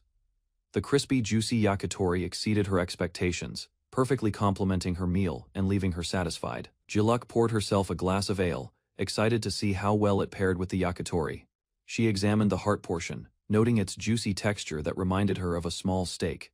Next she tried the gizzard, appreciating its unique crunch and how it complemented the salty seasoning. The sasiri and negama skewers followed, each bite offering springy, flavorful meat and char-grilled green onion. Satisfied, Jiluk realized she had finished the entire plate, pleasantly surprised by the unexpected deliciousness of the meal. Jiluk reflected on her aristocratic upbringing, realizing this yakitori was the most delicious chicken she had ever tasted.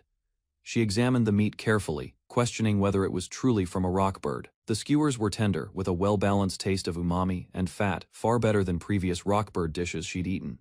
She acknowledged the effort put into the preparation, the proper grilling, and the flavorful sauce that elevated the dish. Jiluk wondered if Jilk was one of those men who could actually cook, impressed by the craftsmanship. Jiluk admired the man who had prepared the yakitori, noting his good family background, income, appearance, and professional skill. She rested on the couch, reflecting on the day and how impressive the cooking had been.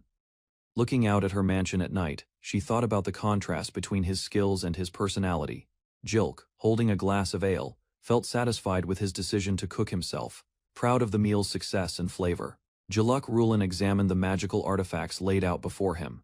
A lightning lance, a blue flame protection stone, and a fairy's ring gleamed with power, each promising unique abilities to any skilled user. At the relic shop, Jiluk discussed the artifacts with the shopkeeper. He carefully considered their properties, showing his usual calm and analytical demeanor. The shopkeeper noted that most customers didn't regularly buy such expensive tools. Jiluk explained he came weekly, collecting the most intriguing artifacts for his personal use. The conversation continued, as Jiluk revealed he would visit every day if he could, but his noble duties often kept him busy. Finally, his attention settled on one particular artifact, rumored to be cursed. Despite its dangers, Jiluk was intrigued, knowing its potential power could be mastered with skill. Jiluk struggled with the idea of using a cursed artifact. Remembering past stress and sleepless nights from powerful tools, he doubted his ability to handle it safely. The shopkeeper presented the black tentacle gauntlet and the staff of the Undying. Jiluk inspected them carefully, weighing their power against their danger. Outside, the artifact's effects became clear. The staff raised low-ranking undead, while the gauntlet unleashed writhing black tentacles, proving their dangerous nature. Jiluk realized such items required official reporting. Their power and unpredictability were too extreme to manage alone. He studied the artifacts, noting the need to notify the authorities when handling cursed tools, ensuring both safety and responsibility. Jiluk learned that using cursed artifacts without permission could draw suspicion. Officials required advance requests to avoid complications, even for collectors. He reflected on past incidents where collectors had died from curses. Some cursed tools acted independently, making them difficult to store or manage safely. At the shop, Jiluk reserved the artifacts in advance, paying the necessary fees. The shopkeeper acknowledged his careful approach, noting his knowledge of other collectors. Jiluk explained he planned to visit multiple shops, exploring rare tools systematically, showing his dedication to his collection. The shopkeeper agreed to hold one artifact exclusively for him, trusting Jiluk's judgment and ensuring the cursed item wouldn't fall into careless hands. Jiluk arrived at a new warehouse, carrying a large crate filled with artifacts. The weight hinted at the treasures within. Inside, Guan, the caretaker, recognized him immediately. He sat chained and tired, unimpressed with Jiluk's frequent visits. Jiluk found the cursed artifacts he had been seeking. He scolded Guan jokingly about his poor customer service as he examined the dangerous tools. Jiluk confirmed the West District treasure shop had been selling cursed tools. He noted their potential risks, but also their value for study. Guan sighed as Jiluk confidently handled the artifacts. Even in the presence of dangerous curses, Jiluk's calm demeanor ensured nothing would go wrong. Jiluk reviewed the cursed artifacts again. The gauntlet that produced black tentacles, and the staff, summoning low-tier undead demanded careful handling. In the warehouse, the artifacts moved and rattled on their own. The noise startled the caretaker, Guan, but Jiluk remained calm. Jiluk reminded Guan to maintain order. Despite the chaos, he observed the artifacts' behavior, noting which ones required caution in storage and use. He inquired about new stock, Guan revealed a top-grade magical artifact had just arrived, capturing Jaluk's full attention. Excited, Jaluk asked to see it immediately, knowing rare items often appeared briefly and needed prompt action to secure them safely. Jaluk convinced Guan to reveal the new top-grade artifact, showing his determination to study and handle it properly. Guan reluctantly encouraged any interested adventurers to purchase the artifact, warning of its dangers while Jaluk observed carefully. Jaluk paused, noting that security might be a concern, but he remained confident in managing the artifact safely. He insisted on seeing the artifact immediately, urging Guan to act quickly despite the B-rank adventurer stepping in temporarily. Guan agreed, leading Jaluk inside to examine the artifact, ensuring it stayed in capable hands and would not be mishandled. Jaluk leaned over the counter, curious about a mysterious device Guan revealed from behind a crate. Guan introduced it as the Reflected World, a magic artifact capable of capturing scenery through its lens. He demonstrated the artifact, showing that looking through the small hole and pressing a button allowed one to see the reflected scene. Pressing the button recorded the view onto special paper, producing a tangible snapshot of the captured scene. Jaluk examined the image, impressed by the artifact's craftsmanship and realizing its potential as both a tool and a masterpiece of magical invention. Guan presented the camera artifact, a Polaroid-style device that could instantly develop photos, catching Jaluk's attention. Jaluk carefully held the camera and asked for permission to test it, eager to understand its functions. Guan observed Jaluk, noting how his posture appeared precise and sharp while handling the artifact. Jaluk adjusted the camera, matching Guan's instructions, ensuring he captured the scene correctly and effectively. He discovered that the camera had both close-up and long-distance lenses, functioning just as the cameras he remembered from his past life. Jaluk examined the developed photograph, impressed by the Polaroid-style camera's immediate output. He questioned how the film mechanism worked inside the artifact. Guan explained that normal film development took time, but the artifact allowed instant projection and printing, sparking Jaluk's curiosity about its internal structure. As Jaluk adjusted the camera, a sudden light emitted from the artifact, startling him and making him wonder about its hidden powers. Guan clarified that a magic stone within the camera, shining in 7 colors, was essential for the projection. The stone absorbed the user's magical energy and transferred the captured image onto paper, revealing the intricate magical engineering behind the device. Jaluk examined the Polaroid-style camera, curious about its mysterious material and internal workings. Guan warned that the artifact might deteriorate with use, and if its energy source ran out, it could become unusable. Jaluk asked the price. Guan explained it was very expensive, emphasizing the artifact's rarity and value. Guan described the artifact as retrieved by a top-level adventurer with astonishing features and remarkable usefulness. He clarified that, despite being a consumable in a sense, it held unmatched functionality and magical engineering. Finally, Guan revealed the cost, 300 million, leaving Jaluk awed by the artifact's incredible worth and power. Jaluk entered the workshop and examined a rare magical device. The craftsman, stern and cautious, announced its price, 300 million. Jaluk calmly held the device and agreed without hesitation. His confident smile revealed his certainty. The craftsman was shocked, realizing the price could build 5 mansions in the capital. He struggled to understand Jaluk's decisiveness. Jaluk inspected the item further, noting it was cheaper than expected for a consumable. He considered its potential uses carefully. The craftsman, still doubtful, questioned whether Jaluk truly intended to buy it. Jaluk remained composed, ready to claim the item. Jaluk held the magical camera with admiration, ready to purchase it despite its high cost. He felt no hesitation, recognizing its unique power. He walked through the town square, observing families and citizens enjoying a peaceful day. The city felt alive and welcoming. Jaluk began experimenting with the camera, adjusting angles and capturing buildings and people from different perspectives. He focused on a fountain, discovering a perfect angle that highlighted its beauty. Lying on the ground to get a low-angle shot, he captured the scene enthusiastically, while passers-by looked on curiously at his unusual method. Jaluk continued experimenting with the magical camera while lying in the plaza, drawing curious glances from passers-by. 2 bystanders teased him about being on a date, but Jaluk calmly dismissed their assumptions, focusing on his photography. He explained his unusual position in the center of the plaza was to capture the perfect shot, while others observed him suspiciously. Despite the suspicious looks from townspeople, Jaluk remained composed, treating them with mild indifference as he adjusted his camera. Finally, he began photographing friends who approached, instructing them to cooperate, though they protested, amused by his quirky dedication to capturing the scene perfectly. Jaluk explained to his friends that the magical camera made him appear strange because people did not understand it. He introduced the device as the reflected world and instructed Katerina to stand in a suitable position for demonstration. Katerina reluctantly obeyed, embarrassed by the unusual setup in the middle of the plaza. Jaluk encouraged her to strike a modeling pose. Despite her discomfort, Katerina tried posing as instructed, while Jaluk guided her carefully to capture the best angle.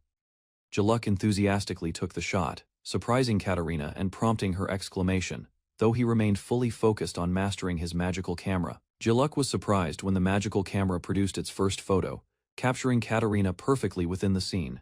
Katerina and Leonard examined the picture, astonished that the camera captured both her and the surrounding fountain and sky so clearly. Jaluk explained the camera's function. It could capture scenes instantly and allow clothes to be placed on the model digitally for design purposes. Katerina realized how this tool could simplify fashion demonstrations and make outfits easier for customers to visualize. Leonard was shocked at the camera's cost of $300 million, but Katerina eagerly offered to buy it, fascinated by its unique abilities. Leonard offered 600 million solos to buy the magical camera, but Jaluk refused, insisting it was not for sale. Katerina reacted dramatically, frustrated by Jaluk's refusal, shouting that she wanted the camera desperately. Determined, Katerina commanded Jaluk to save a picture of the clothes she wore so they could be sold, taking control of the situation. Jaluk observed the practical benefit. Photographing people freely would allow him to make photography a habit. A clear win-win scenario. Katerina happily declared that they would resume shopping while Jaluk agreed, and together they continued their day, combining business and fun seamlessly. Katerina asked Jaluk about keeping all the outfits she tried that day, insisting on saving them for later. Jaluk guided her through a clothing store, pointing out specific outfits to try on while she followed dutifully. Katerina saluted dramatically, acknowledging Jaluk's instructions as she prepared to model the chosen clothes. Jaluk preferred to select his own attire, while Leonard suggested outfits for him, showing how Katerina was growing accustomed to this new routine. After changing, Katerina announced she was ready, and Jaluk immediately prepared to photograph her, capturing her final look with focus and precision. Jaluk reviewed the photos carefully, while Katerina and Leonard looked on. He analyzed the images to ensure every detail was captured. The team prepared for the next photoshoot. Katerina posed confidently, and Jaluk adjusted the camera for optimal framing. Jaluk took note of how the photos could be used for reference and security, making sure they were handled responsibly. He supervised Katerina's journey home, ensuring her safety while maintaining control over the camera and images. Before leaving, Jaluk made a final check of the camera and photos, confirming everything was complete and properly documented. Jaluk handed out several printed photos to Katerina and Leonard, making sure everyone had a copy from the previous day's session. Katerina examined the photos carefully, surprised by the clarity and detail, while Jaluk ensured no payment was needed. She discovered images of herself and others in the prints, showing expressions and outfits from the previous day's events. Katerina reacted dramatically, startled by the unexpected photos, while Jaluk explained they were normal captures from their journey in the carriage. The next day, Jaluk returned to the workshop alone, noticing it was empty, and preparing to continue work on his photography projects. Jaluk discovered a written note on his desk, realizing it was from Rouge with instructions for the day. He read the note carefully, learning that Rouge and Tristan had gone to the magic tool store and left tasks for him. Jaluk prepared for work on the coffee mills, enjoying a moment of peace and focus before starting his tasks. While working, a visitor appeared unexpectedly, catching Jaluk off guard as he stumbled in surprise. The visitor handed Jaluk an invitation to a coffee tasting event, informing him that he, as the maker, should attend. A messenger informed Jaluk that his attendance was requested at the coffee tasting event, and the Lord specifically wanted him present. Jaluk reviewed the invitation and reflected on his role in connecting Alto and Count Blend, considering how he would observe the barista's actions. He confirmed his participation with the messenger, noting the event would provide insight into the barista's work while fulfilling the Lord's request. Sitting quietly afterward, Jaluk sipped coffee and contemplated the complexity of human relationships, feeling the weight of social expectations and responsibilities. Jaluk Rulin quietly returned to his mansion, noticing the delivery crates stacked at the entrance. He carefully arranged the packages and prepared for the arrival of his companions. Alto and Katerina arrived, visibly exhausted from their journey. They carried bags and supplies, clearly worn out by their long day of work in the city. Jaluk observed them calmly, noting their fatigue. He commented on how drained they looked, while they admitted they had been working tirelessly. Alto and Katerina explained their tasks, visiting every magic tool shop in the royal capital to teach customers how to operate their devices. Repetition had worn them down. Jaluk offered them coffee to refresh themselves, knowing they still had more shops to visit the next day.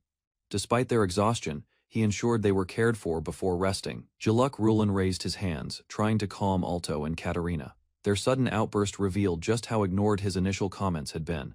He explained that coffee contained special components and that some people's bodies were incompatible with excessive consumption. Katarina appeared surprised, hearing this for the first time. Jaluk advised them to limit themselves to 2 or 3 cups a day and to stop drinking immediately if they felt unwell. Katarina panicked, realizing she had to revisit the shops and re-explain everything tomorrow because she had overlooked the warnings. Jaluk listened calmly as they stressed over their responsibilities, acknowledging the hard work required while gently reminding them of preventive care. Jaluk Rulin considered the plan, suggesting they involve Rondel for support. Katarina nodded, seeing that it would make their work much easier. Alto reminded Katarina that she was already swamped, and she quickly instructed Jaluk to ask Rondel for help, despite his own busy schedule. Jaluk hesitated but agreed, knowing Rondel was closest to the task at hand. He sipped his coffee, preparing for the conversation. He observed that both Katarina and Alto were genuinely exhausted, recognizing the strain of their responsibilities and their tireless work. Jaluk prepared to leave, stating he had finished his work for the day. Katarina hesitated, indicating she still had tasks to manage, while he calmly departed. Jaluk Rulin reviewed the reports brought by Katarina, noting that multiple magic tool shops had placed additional requests for supplies. He examined the new numbers in detail, realizing that every shop was ordering more than double compared to the previous batch. Katarina explained that the shopkeepers who were satisfied with the previous units wanted to recommend them to other customers, ensuring all additional stock would be purchased. Jaluk considered the potential risks if the products failed to sell but remained calm, thinking through the logistics carefully. He recognized the exhaustion on Katarina and Alto's faces and resolved to ask Rondel for support, acknowledging the heavy workload they had handled. Jaluk Rulin prepared to leave for the day, having completed the mill in advance, while Katarina noticed something unusual about his demeanor. Katarina informed Jaluk about new orders from multiple magic tool shops, emphasizing the increased workload they faced. Jaluk examined the reports, shocked to see that every shop was ordering more than double the previous amount.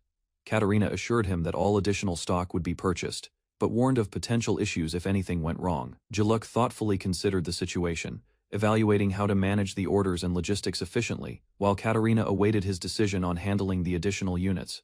Rondel carefully prepared coffee, reflecting on the effort he had put into supporting Jaluk and the team. He considered the low price of the grinders and the careful planning required to manage orders efficiently. Alto entered the room unexpectedly, catching Jaluk and Katarina mid-discussion, as they evaluated whether the additional stock was manageable. Alto observed the situation, noting the ongoing work and the tension in handling the extra orders. Jaluk thoughtfully reviewed the reports, while Katarina requested him to decide quickly on how to handle the additional stock. Alto explained his plan to consult Jaluk about Count Blend's tea party, signaling the next set of responsibilities that required careful coordination among the team. Jaluk Rulin finished his work and suggested continuing the discussion at a relaxing CA surprising Alto and Katarina with his unusual calmness. The brothers entered the cafe, observing the familiar environment and confirming it as Jaluk's preferred spot for meetings. Alto introduced himself to Rondel, apologizing for any trouble caused by Jaluk's prior activities, establishing courtesy and respect. Rondel welcomed them warmly, explaining his role in running the cafe, while acknowledging Jaluk's support. They all sat at the counter together, and Rondel noted the unusual sight of the two brothers side by side, ready to discuss their next steps calmly. Alto remarked on the similarities in hair and eye color between him and Jaluk Rulin, clarifying that they were not twins. Jaluk reflected on the cafe where he first had coffee in the royal capital, and where he had met Noid preparing to order for the group. Alto suggested having coffee before attending Count Blend's tea party, prompting Jaluk to acknowledge the practical advice. Alto asked if Jaluk had received an invitation to the tea party, and Jaluk confirmed, noting his strategy and planning. Rondel arrived with the invitation, prompting Jaluk to decline attendance due to work obligations, while the others reacted with surprise at his decision. Jaluk Rulin explained that the previous mill delivery had been rushed, and that they had earned a favor from Count Blend, making it acceptable to miss the tea party. Alto urged Jaluk to attend anyway, emphasizing that it would be easier to manage things in person. Rondel noted that as head of the family, Jaluk's decision would determine the success or failure of their plans, acknowledging the weight of responsibility.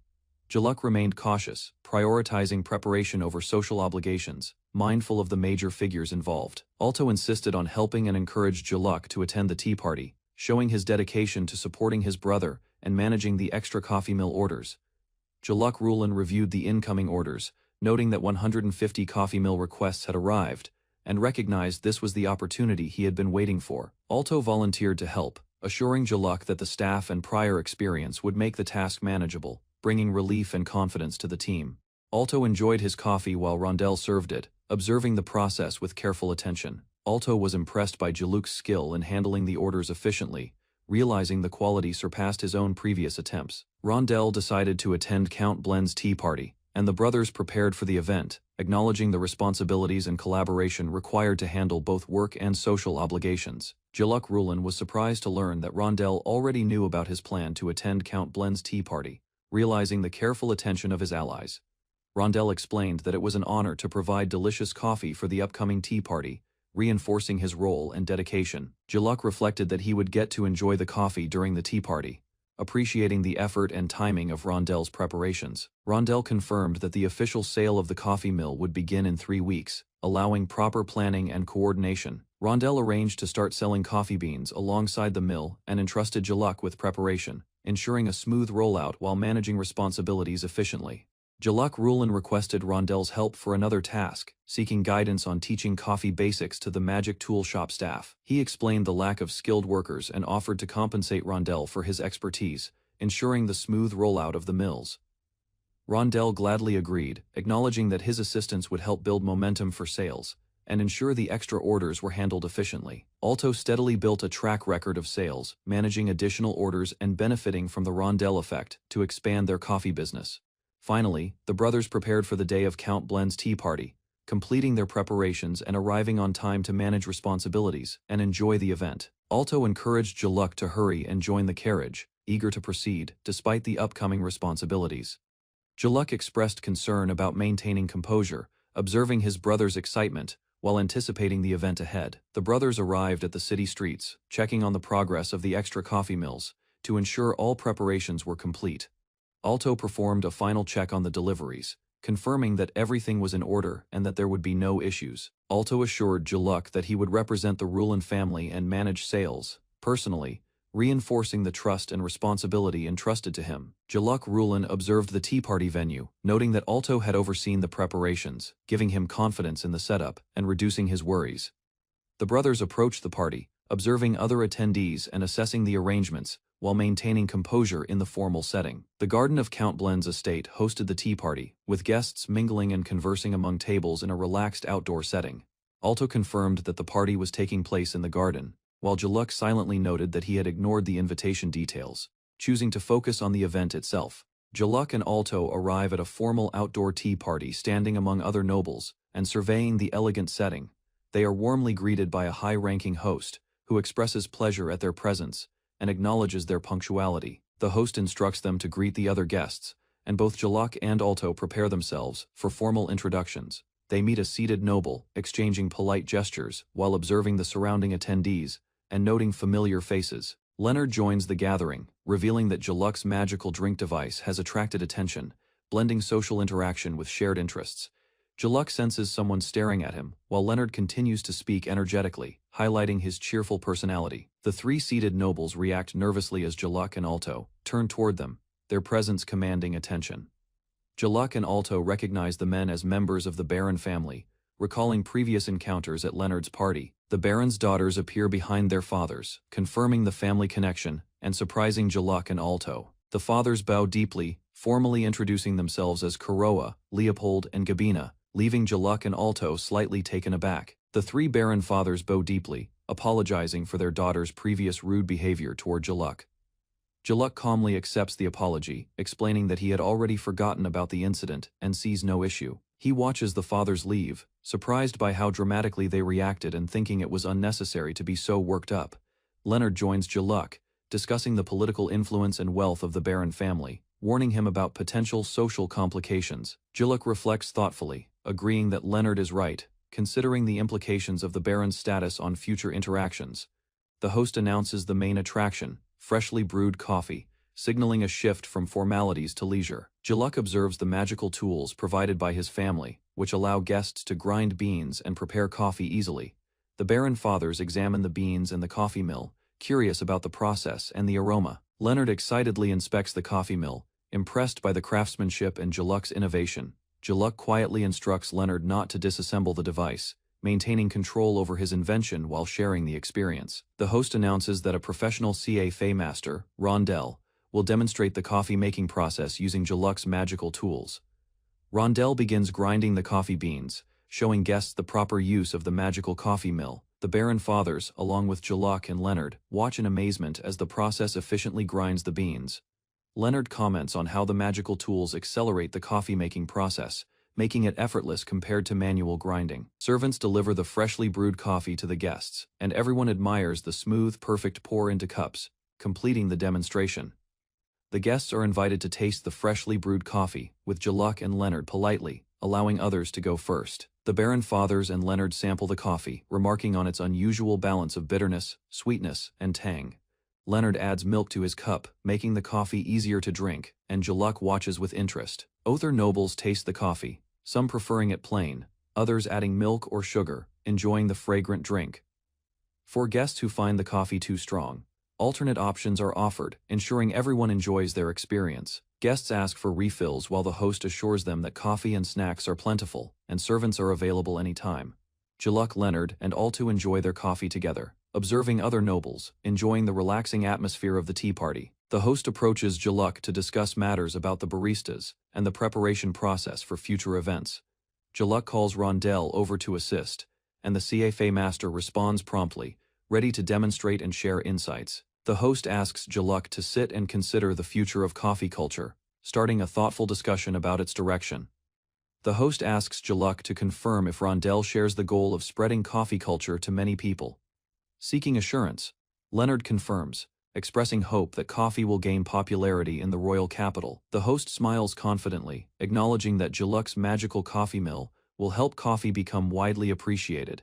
He points out that, aside from Rondell, few have the skills to brew quality coffee, highlighting the importance of expertise. The host declares the intention to train specialists, ensuring the future expansion of coffee culture, and Jaluk listens attentively. Jaluk reminds Rondell that without trained baristas, coffee culture could vanish quickly, stressing the importance of preserving knowledge. He explains that passing on skills is necessary to ensure coffee doesn't remain just a passing fad, revealing his long-term vision. Rondell feels guilty for his limited experience, but is motivated to contribute, understanding the significance of the task. Jaluk agrees to send servants to Rondell's store to learn everything about coffee from the ground up.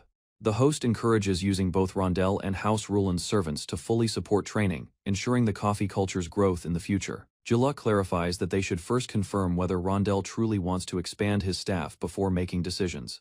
The host asks Rondell about his intentions, and he expresses humility, emphasizing he wishes to maintain the shop as it currently operates. Rondell explains that part of the appeal is the calm, tranquil atmosphere that many customers enjoy, which he doesn't want to disrupt. Jaluk observes Rondell's cafe, noting the peaceful, well-furnished space, dedicated to serving coffee carefully and with attention to detail. Rondell reflects on the importance of preserving this serene environment, ensuring customers experience the quality and calmness that makes his cafe unique.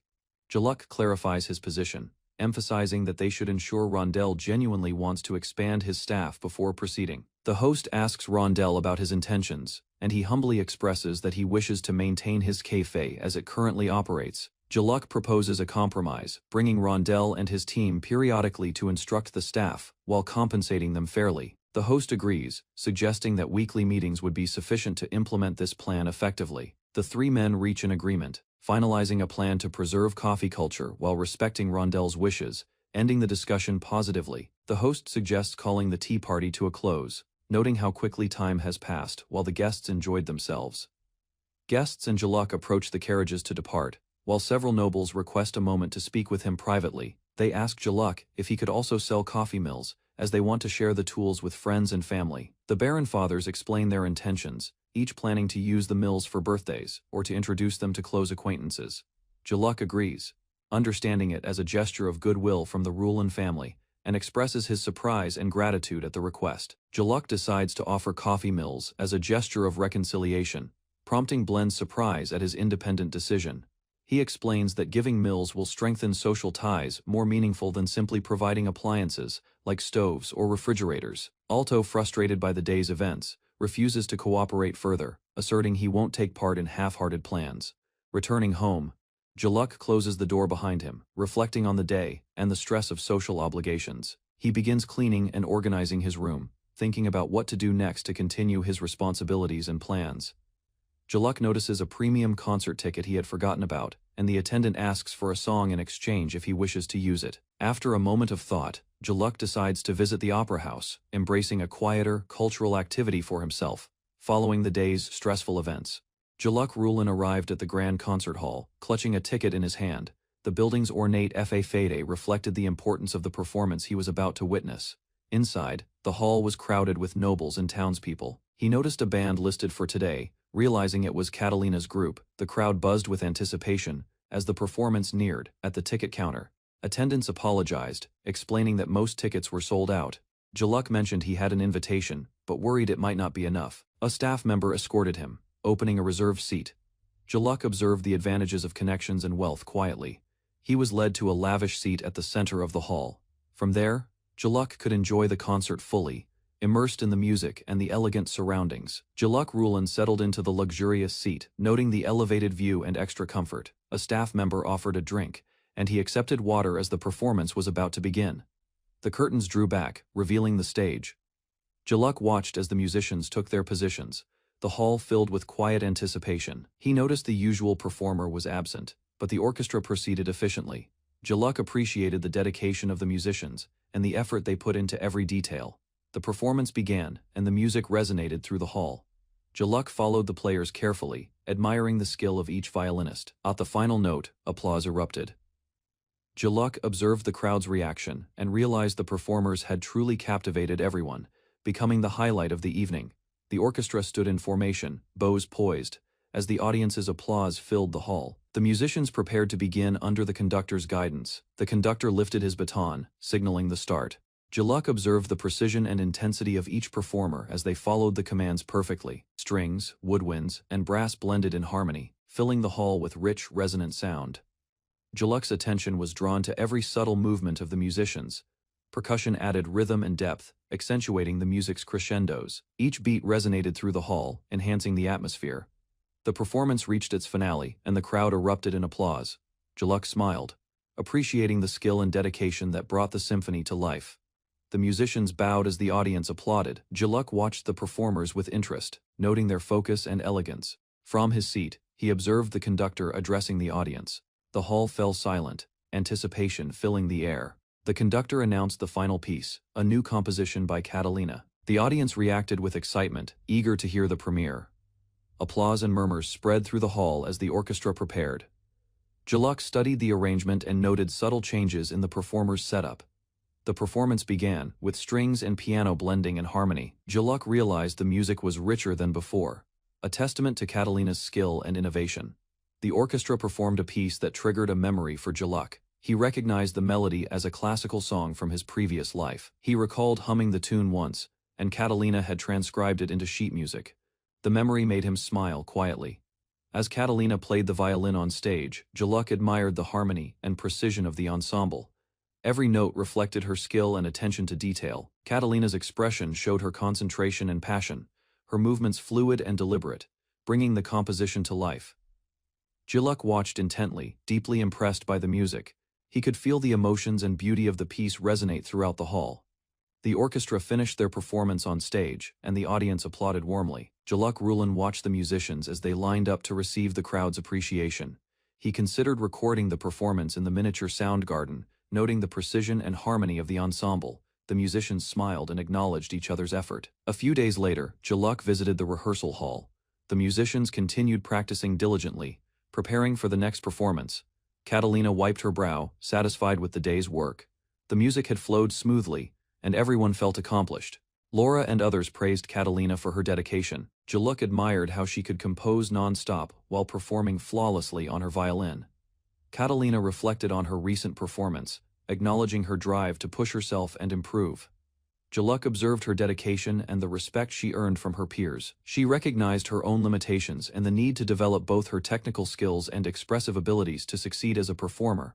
Determined, Catalina committed herself to practicing harder as both a composer and musician, understanding that teamwork had contributed to her compositions. Her curiosity sparked a new question about her creative process, wondering about decisions behind her recent works. Her companions, including Jaluk, encouraged discussion about her creative choices, exploring why pieces were released at particular times, and how she balanced composition and performance. Catalina explained her decision to release a new piece early, believing the audience's engagement made it the right moment.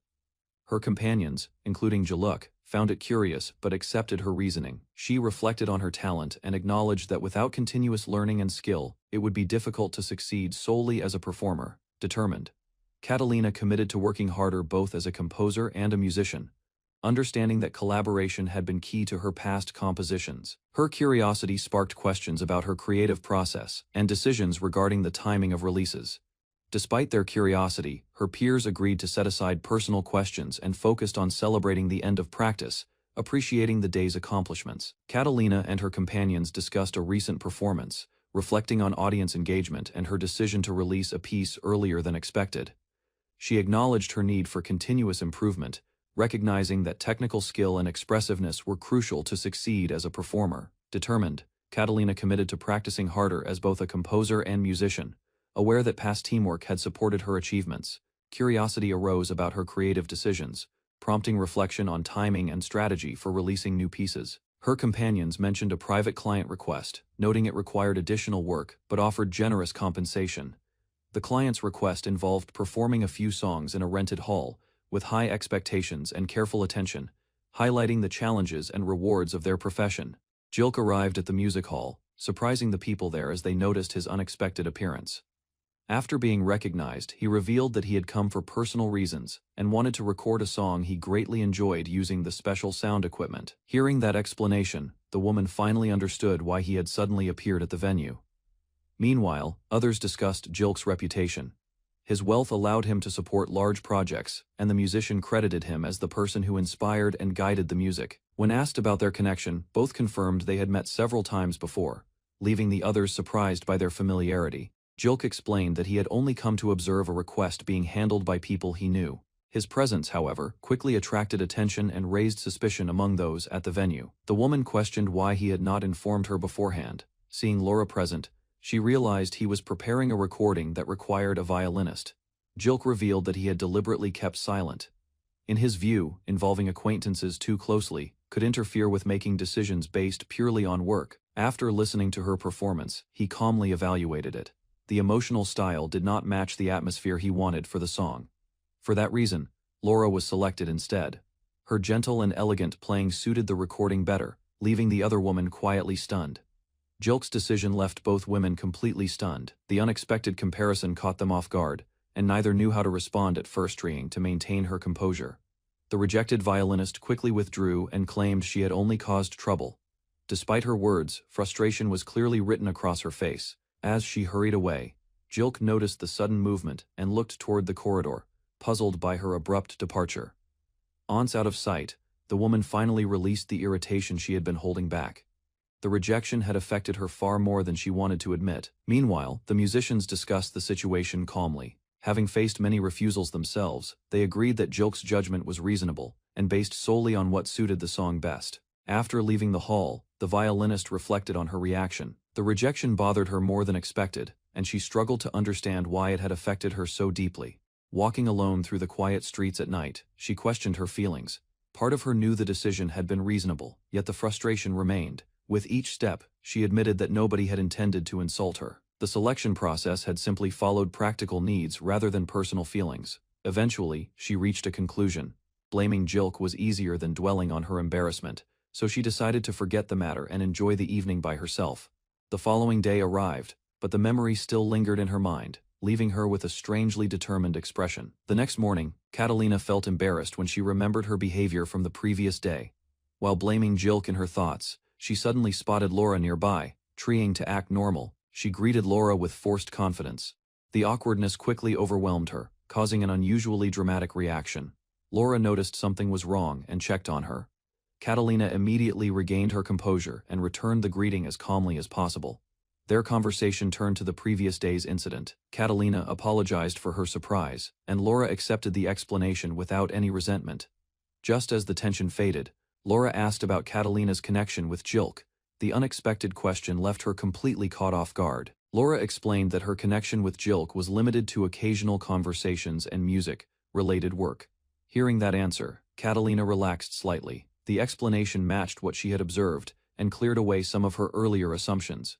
Curiosity soon returned. Wanting confirmation, Catalina carefully asked whether there was any deeper commitment between Laura and Jilk. Laura hesitated before admitting that she held a favorable opinion of him. Her sincere expression immediately caught Catalina's attention and left her momentarily speechless. As Laura's qualities came to mind, Catalina reflected on her talent, background, and character, then reluctantly concluded that she seemed far beyond Jilk's level. Catalina struggled to understand Laura's feelings. The more she listened, the more puzzled she became about why Jilk had become the subject of such admiration. Soon, Laura began recalling Jilk's praise for her music. His sincere recognition of her talent left a strong impression and made her visibly happy. That memory only deepened Laura's affection. Receiving such honest appreciation from someone she respected had greatly influenced her feelings.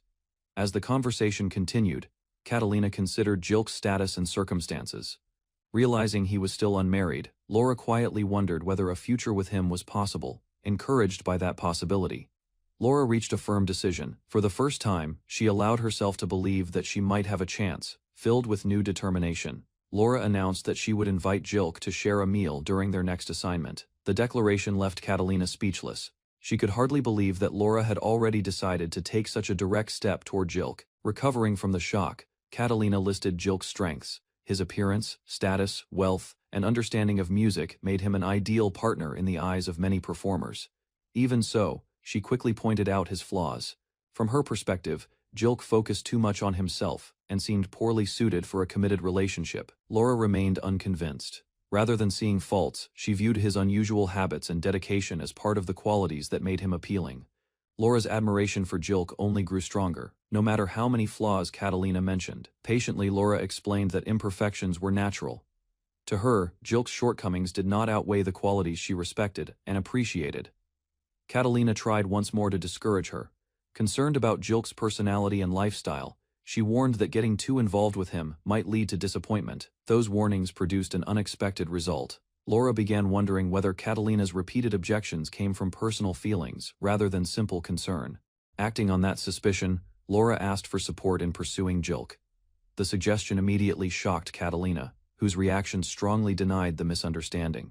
Realizing she had misunderstood Catalina's intentions, Laura quickly changed her attitude. However, her interest in Jilk only grew stronger, and she eagerly sought more information about him. Unable to resist Laura's determination, Catalina gave in. Seeing how serious she was, Catalina decided to share everything she knew about Jilk elsewhere. Jilk arrived at a venue to complete another recording session. After confirming his reservation, he prepared to continue the work he had started earlier. Unlike the previous visit, he planned to properly preserve and document his musical ideas. Yet his thoughts soon drifted elsewhere. Waiting at home was a carefully prepared flounder dish, and the anticipation of enjoying it filled him with excitement. Laura arrived early and waited excitedly for Jilk. Determined to get closer to him, she saw this opportunity as an important step toward her goal. When Jilk finally appeared, he casually noted her presence. Meanwhile, Laura struggled to hide her nervousness and carefully avoided revealing her true intentions. Mistaking her eagerness for simple courtesy, Jilk apologized for keeping her waiting. As they spoke, Laura focused on making a good impression. Jilk, however, interpreted her behavior as professional consideration toward a valued client. Preparations soon began inside the hall. While Jilk intended to arrange the chairs himself, Laura immediately offered assistance, eager to spend more time by his side. While helping with preparations, Jilk arranged the chairs using magic. Laura watched in amazement as the task was completed far faster than ordinary manual work. Curious about the display, she asked how he could use magic. Jilk explained that his profession as a magic tool artisan required practical knowledge and experience with magical techniques. From there, he gave a detailed explanation about mana, magical infusion, and the crafting process. Laura listened attentively and found every part of the discussion fascinating. Meanwhile, Jilk assumed she was only being polite because he was an important client. Soon, the preparations were finished. As the musicians gathered and took their seats, Jilk turned his attention toward the recording session. The orchestra listened to the finished recording and was pleased with the result. Jilk confirmed that the sound quality was excellent and that the project had been completed successfully. After reviewing the recording, Laura approached Jilk and asked whether he was satisfied. With the work finished, Jilk paid the musicians and dismissed the group. Relief spread through the hall because the recording had been completed without needing any retakes. One musician requested permission to continue using the reserved venue. Since time remained on the booking, Jilk agreed and left the arrangements to the staff. Before leaving, Jilk exchanged a few polite words with the group. Laura quietly watched him depart, wishing their interaction had lasted longer. As Jilk prepared to leave, Laura hurried after him and stopped him. Gathering her courage, she invited him to share a meal now that the recording project was finished. The unexpected request caught Jilk off guard. Laura stood nervously before him, waiting for his response while trying to remain calm. Jilk considered the invitation carefully. Although he preferred returning home to enjoy the food he had prepared, he also recognized Laura's help throughout the project and the value of maintaining their connection. After a brief pause, he agreed to join her. Laura was visibly surprised by his acceptance and had not expected such an easy answer. Excitement quickly turned into nervousness, realizing they would be dining together. After Jilk agreed to join her, Laura nervously revealed she wanted the meal to be only between them.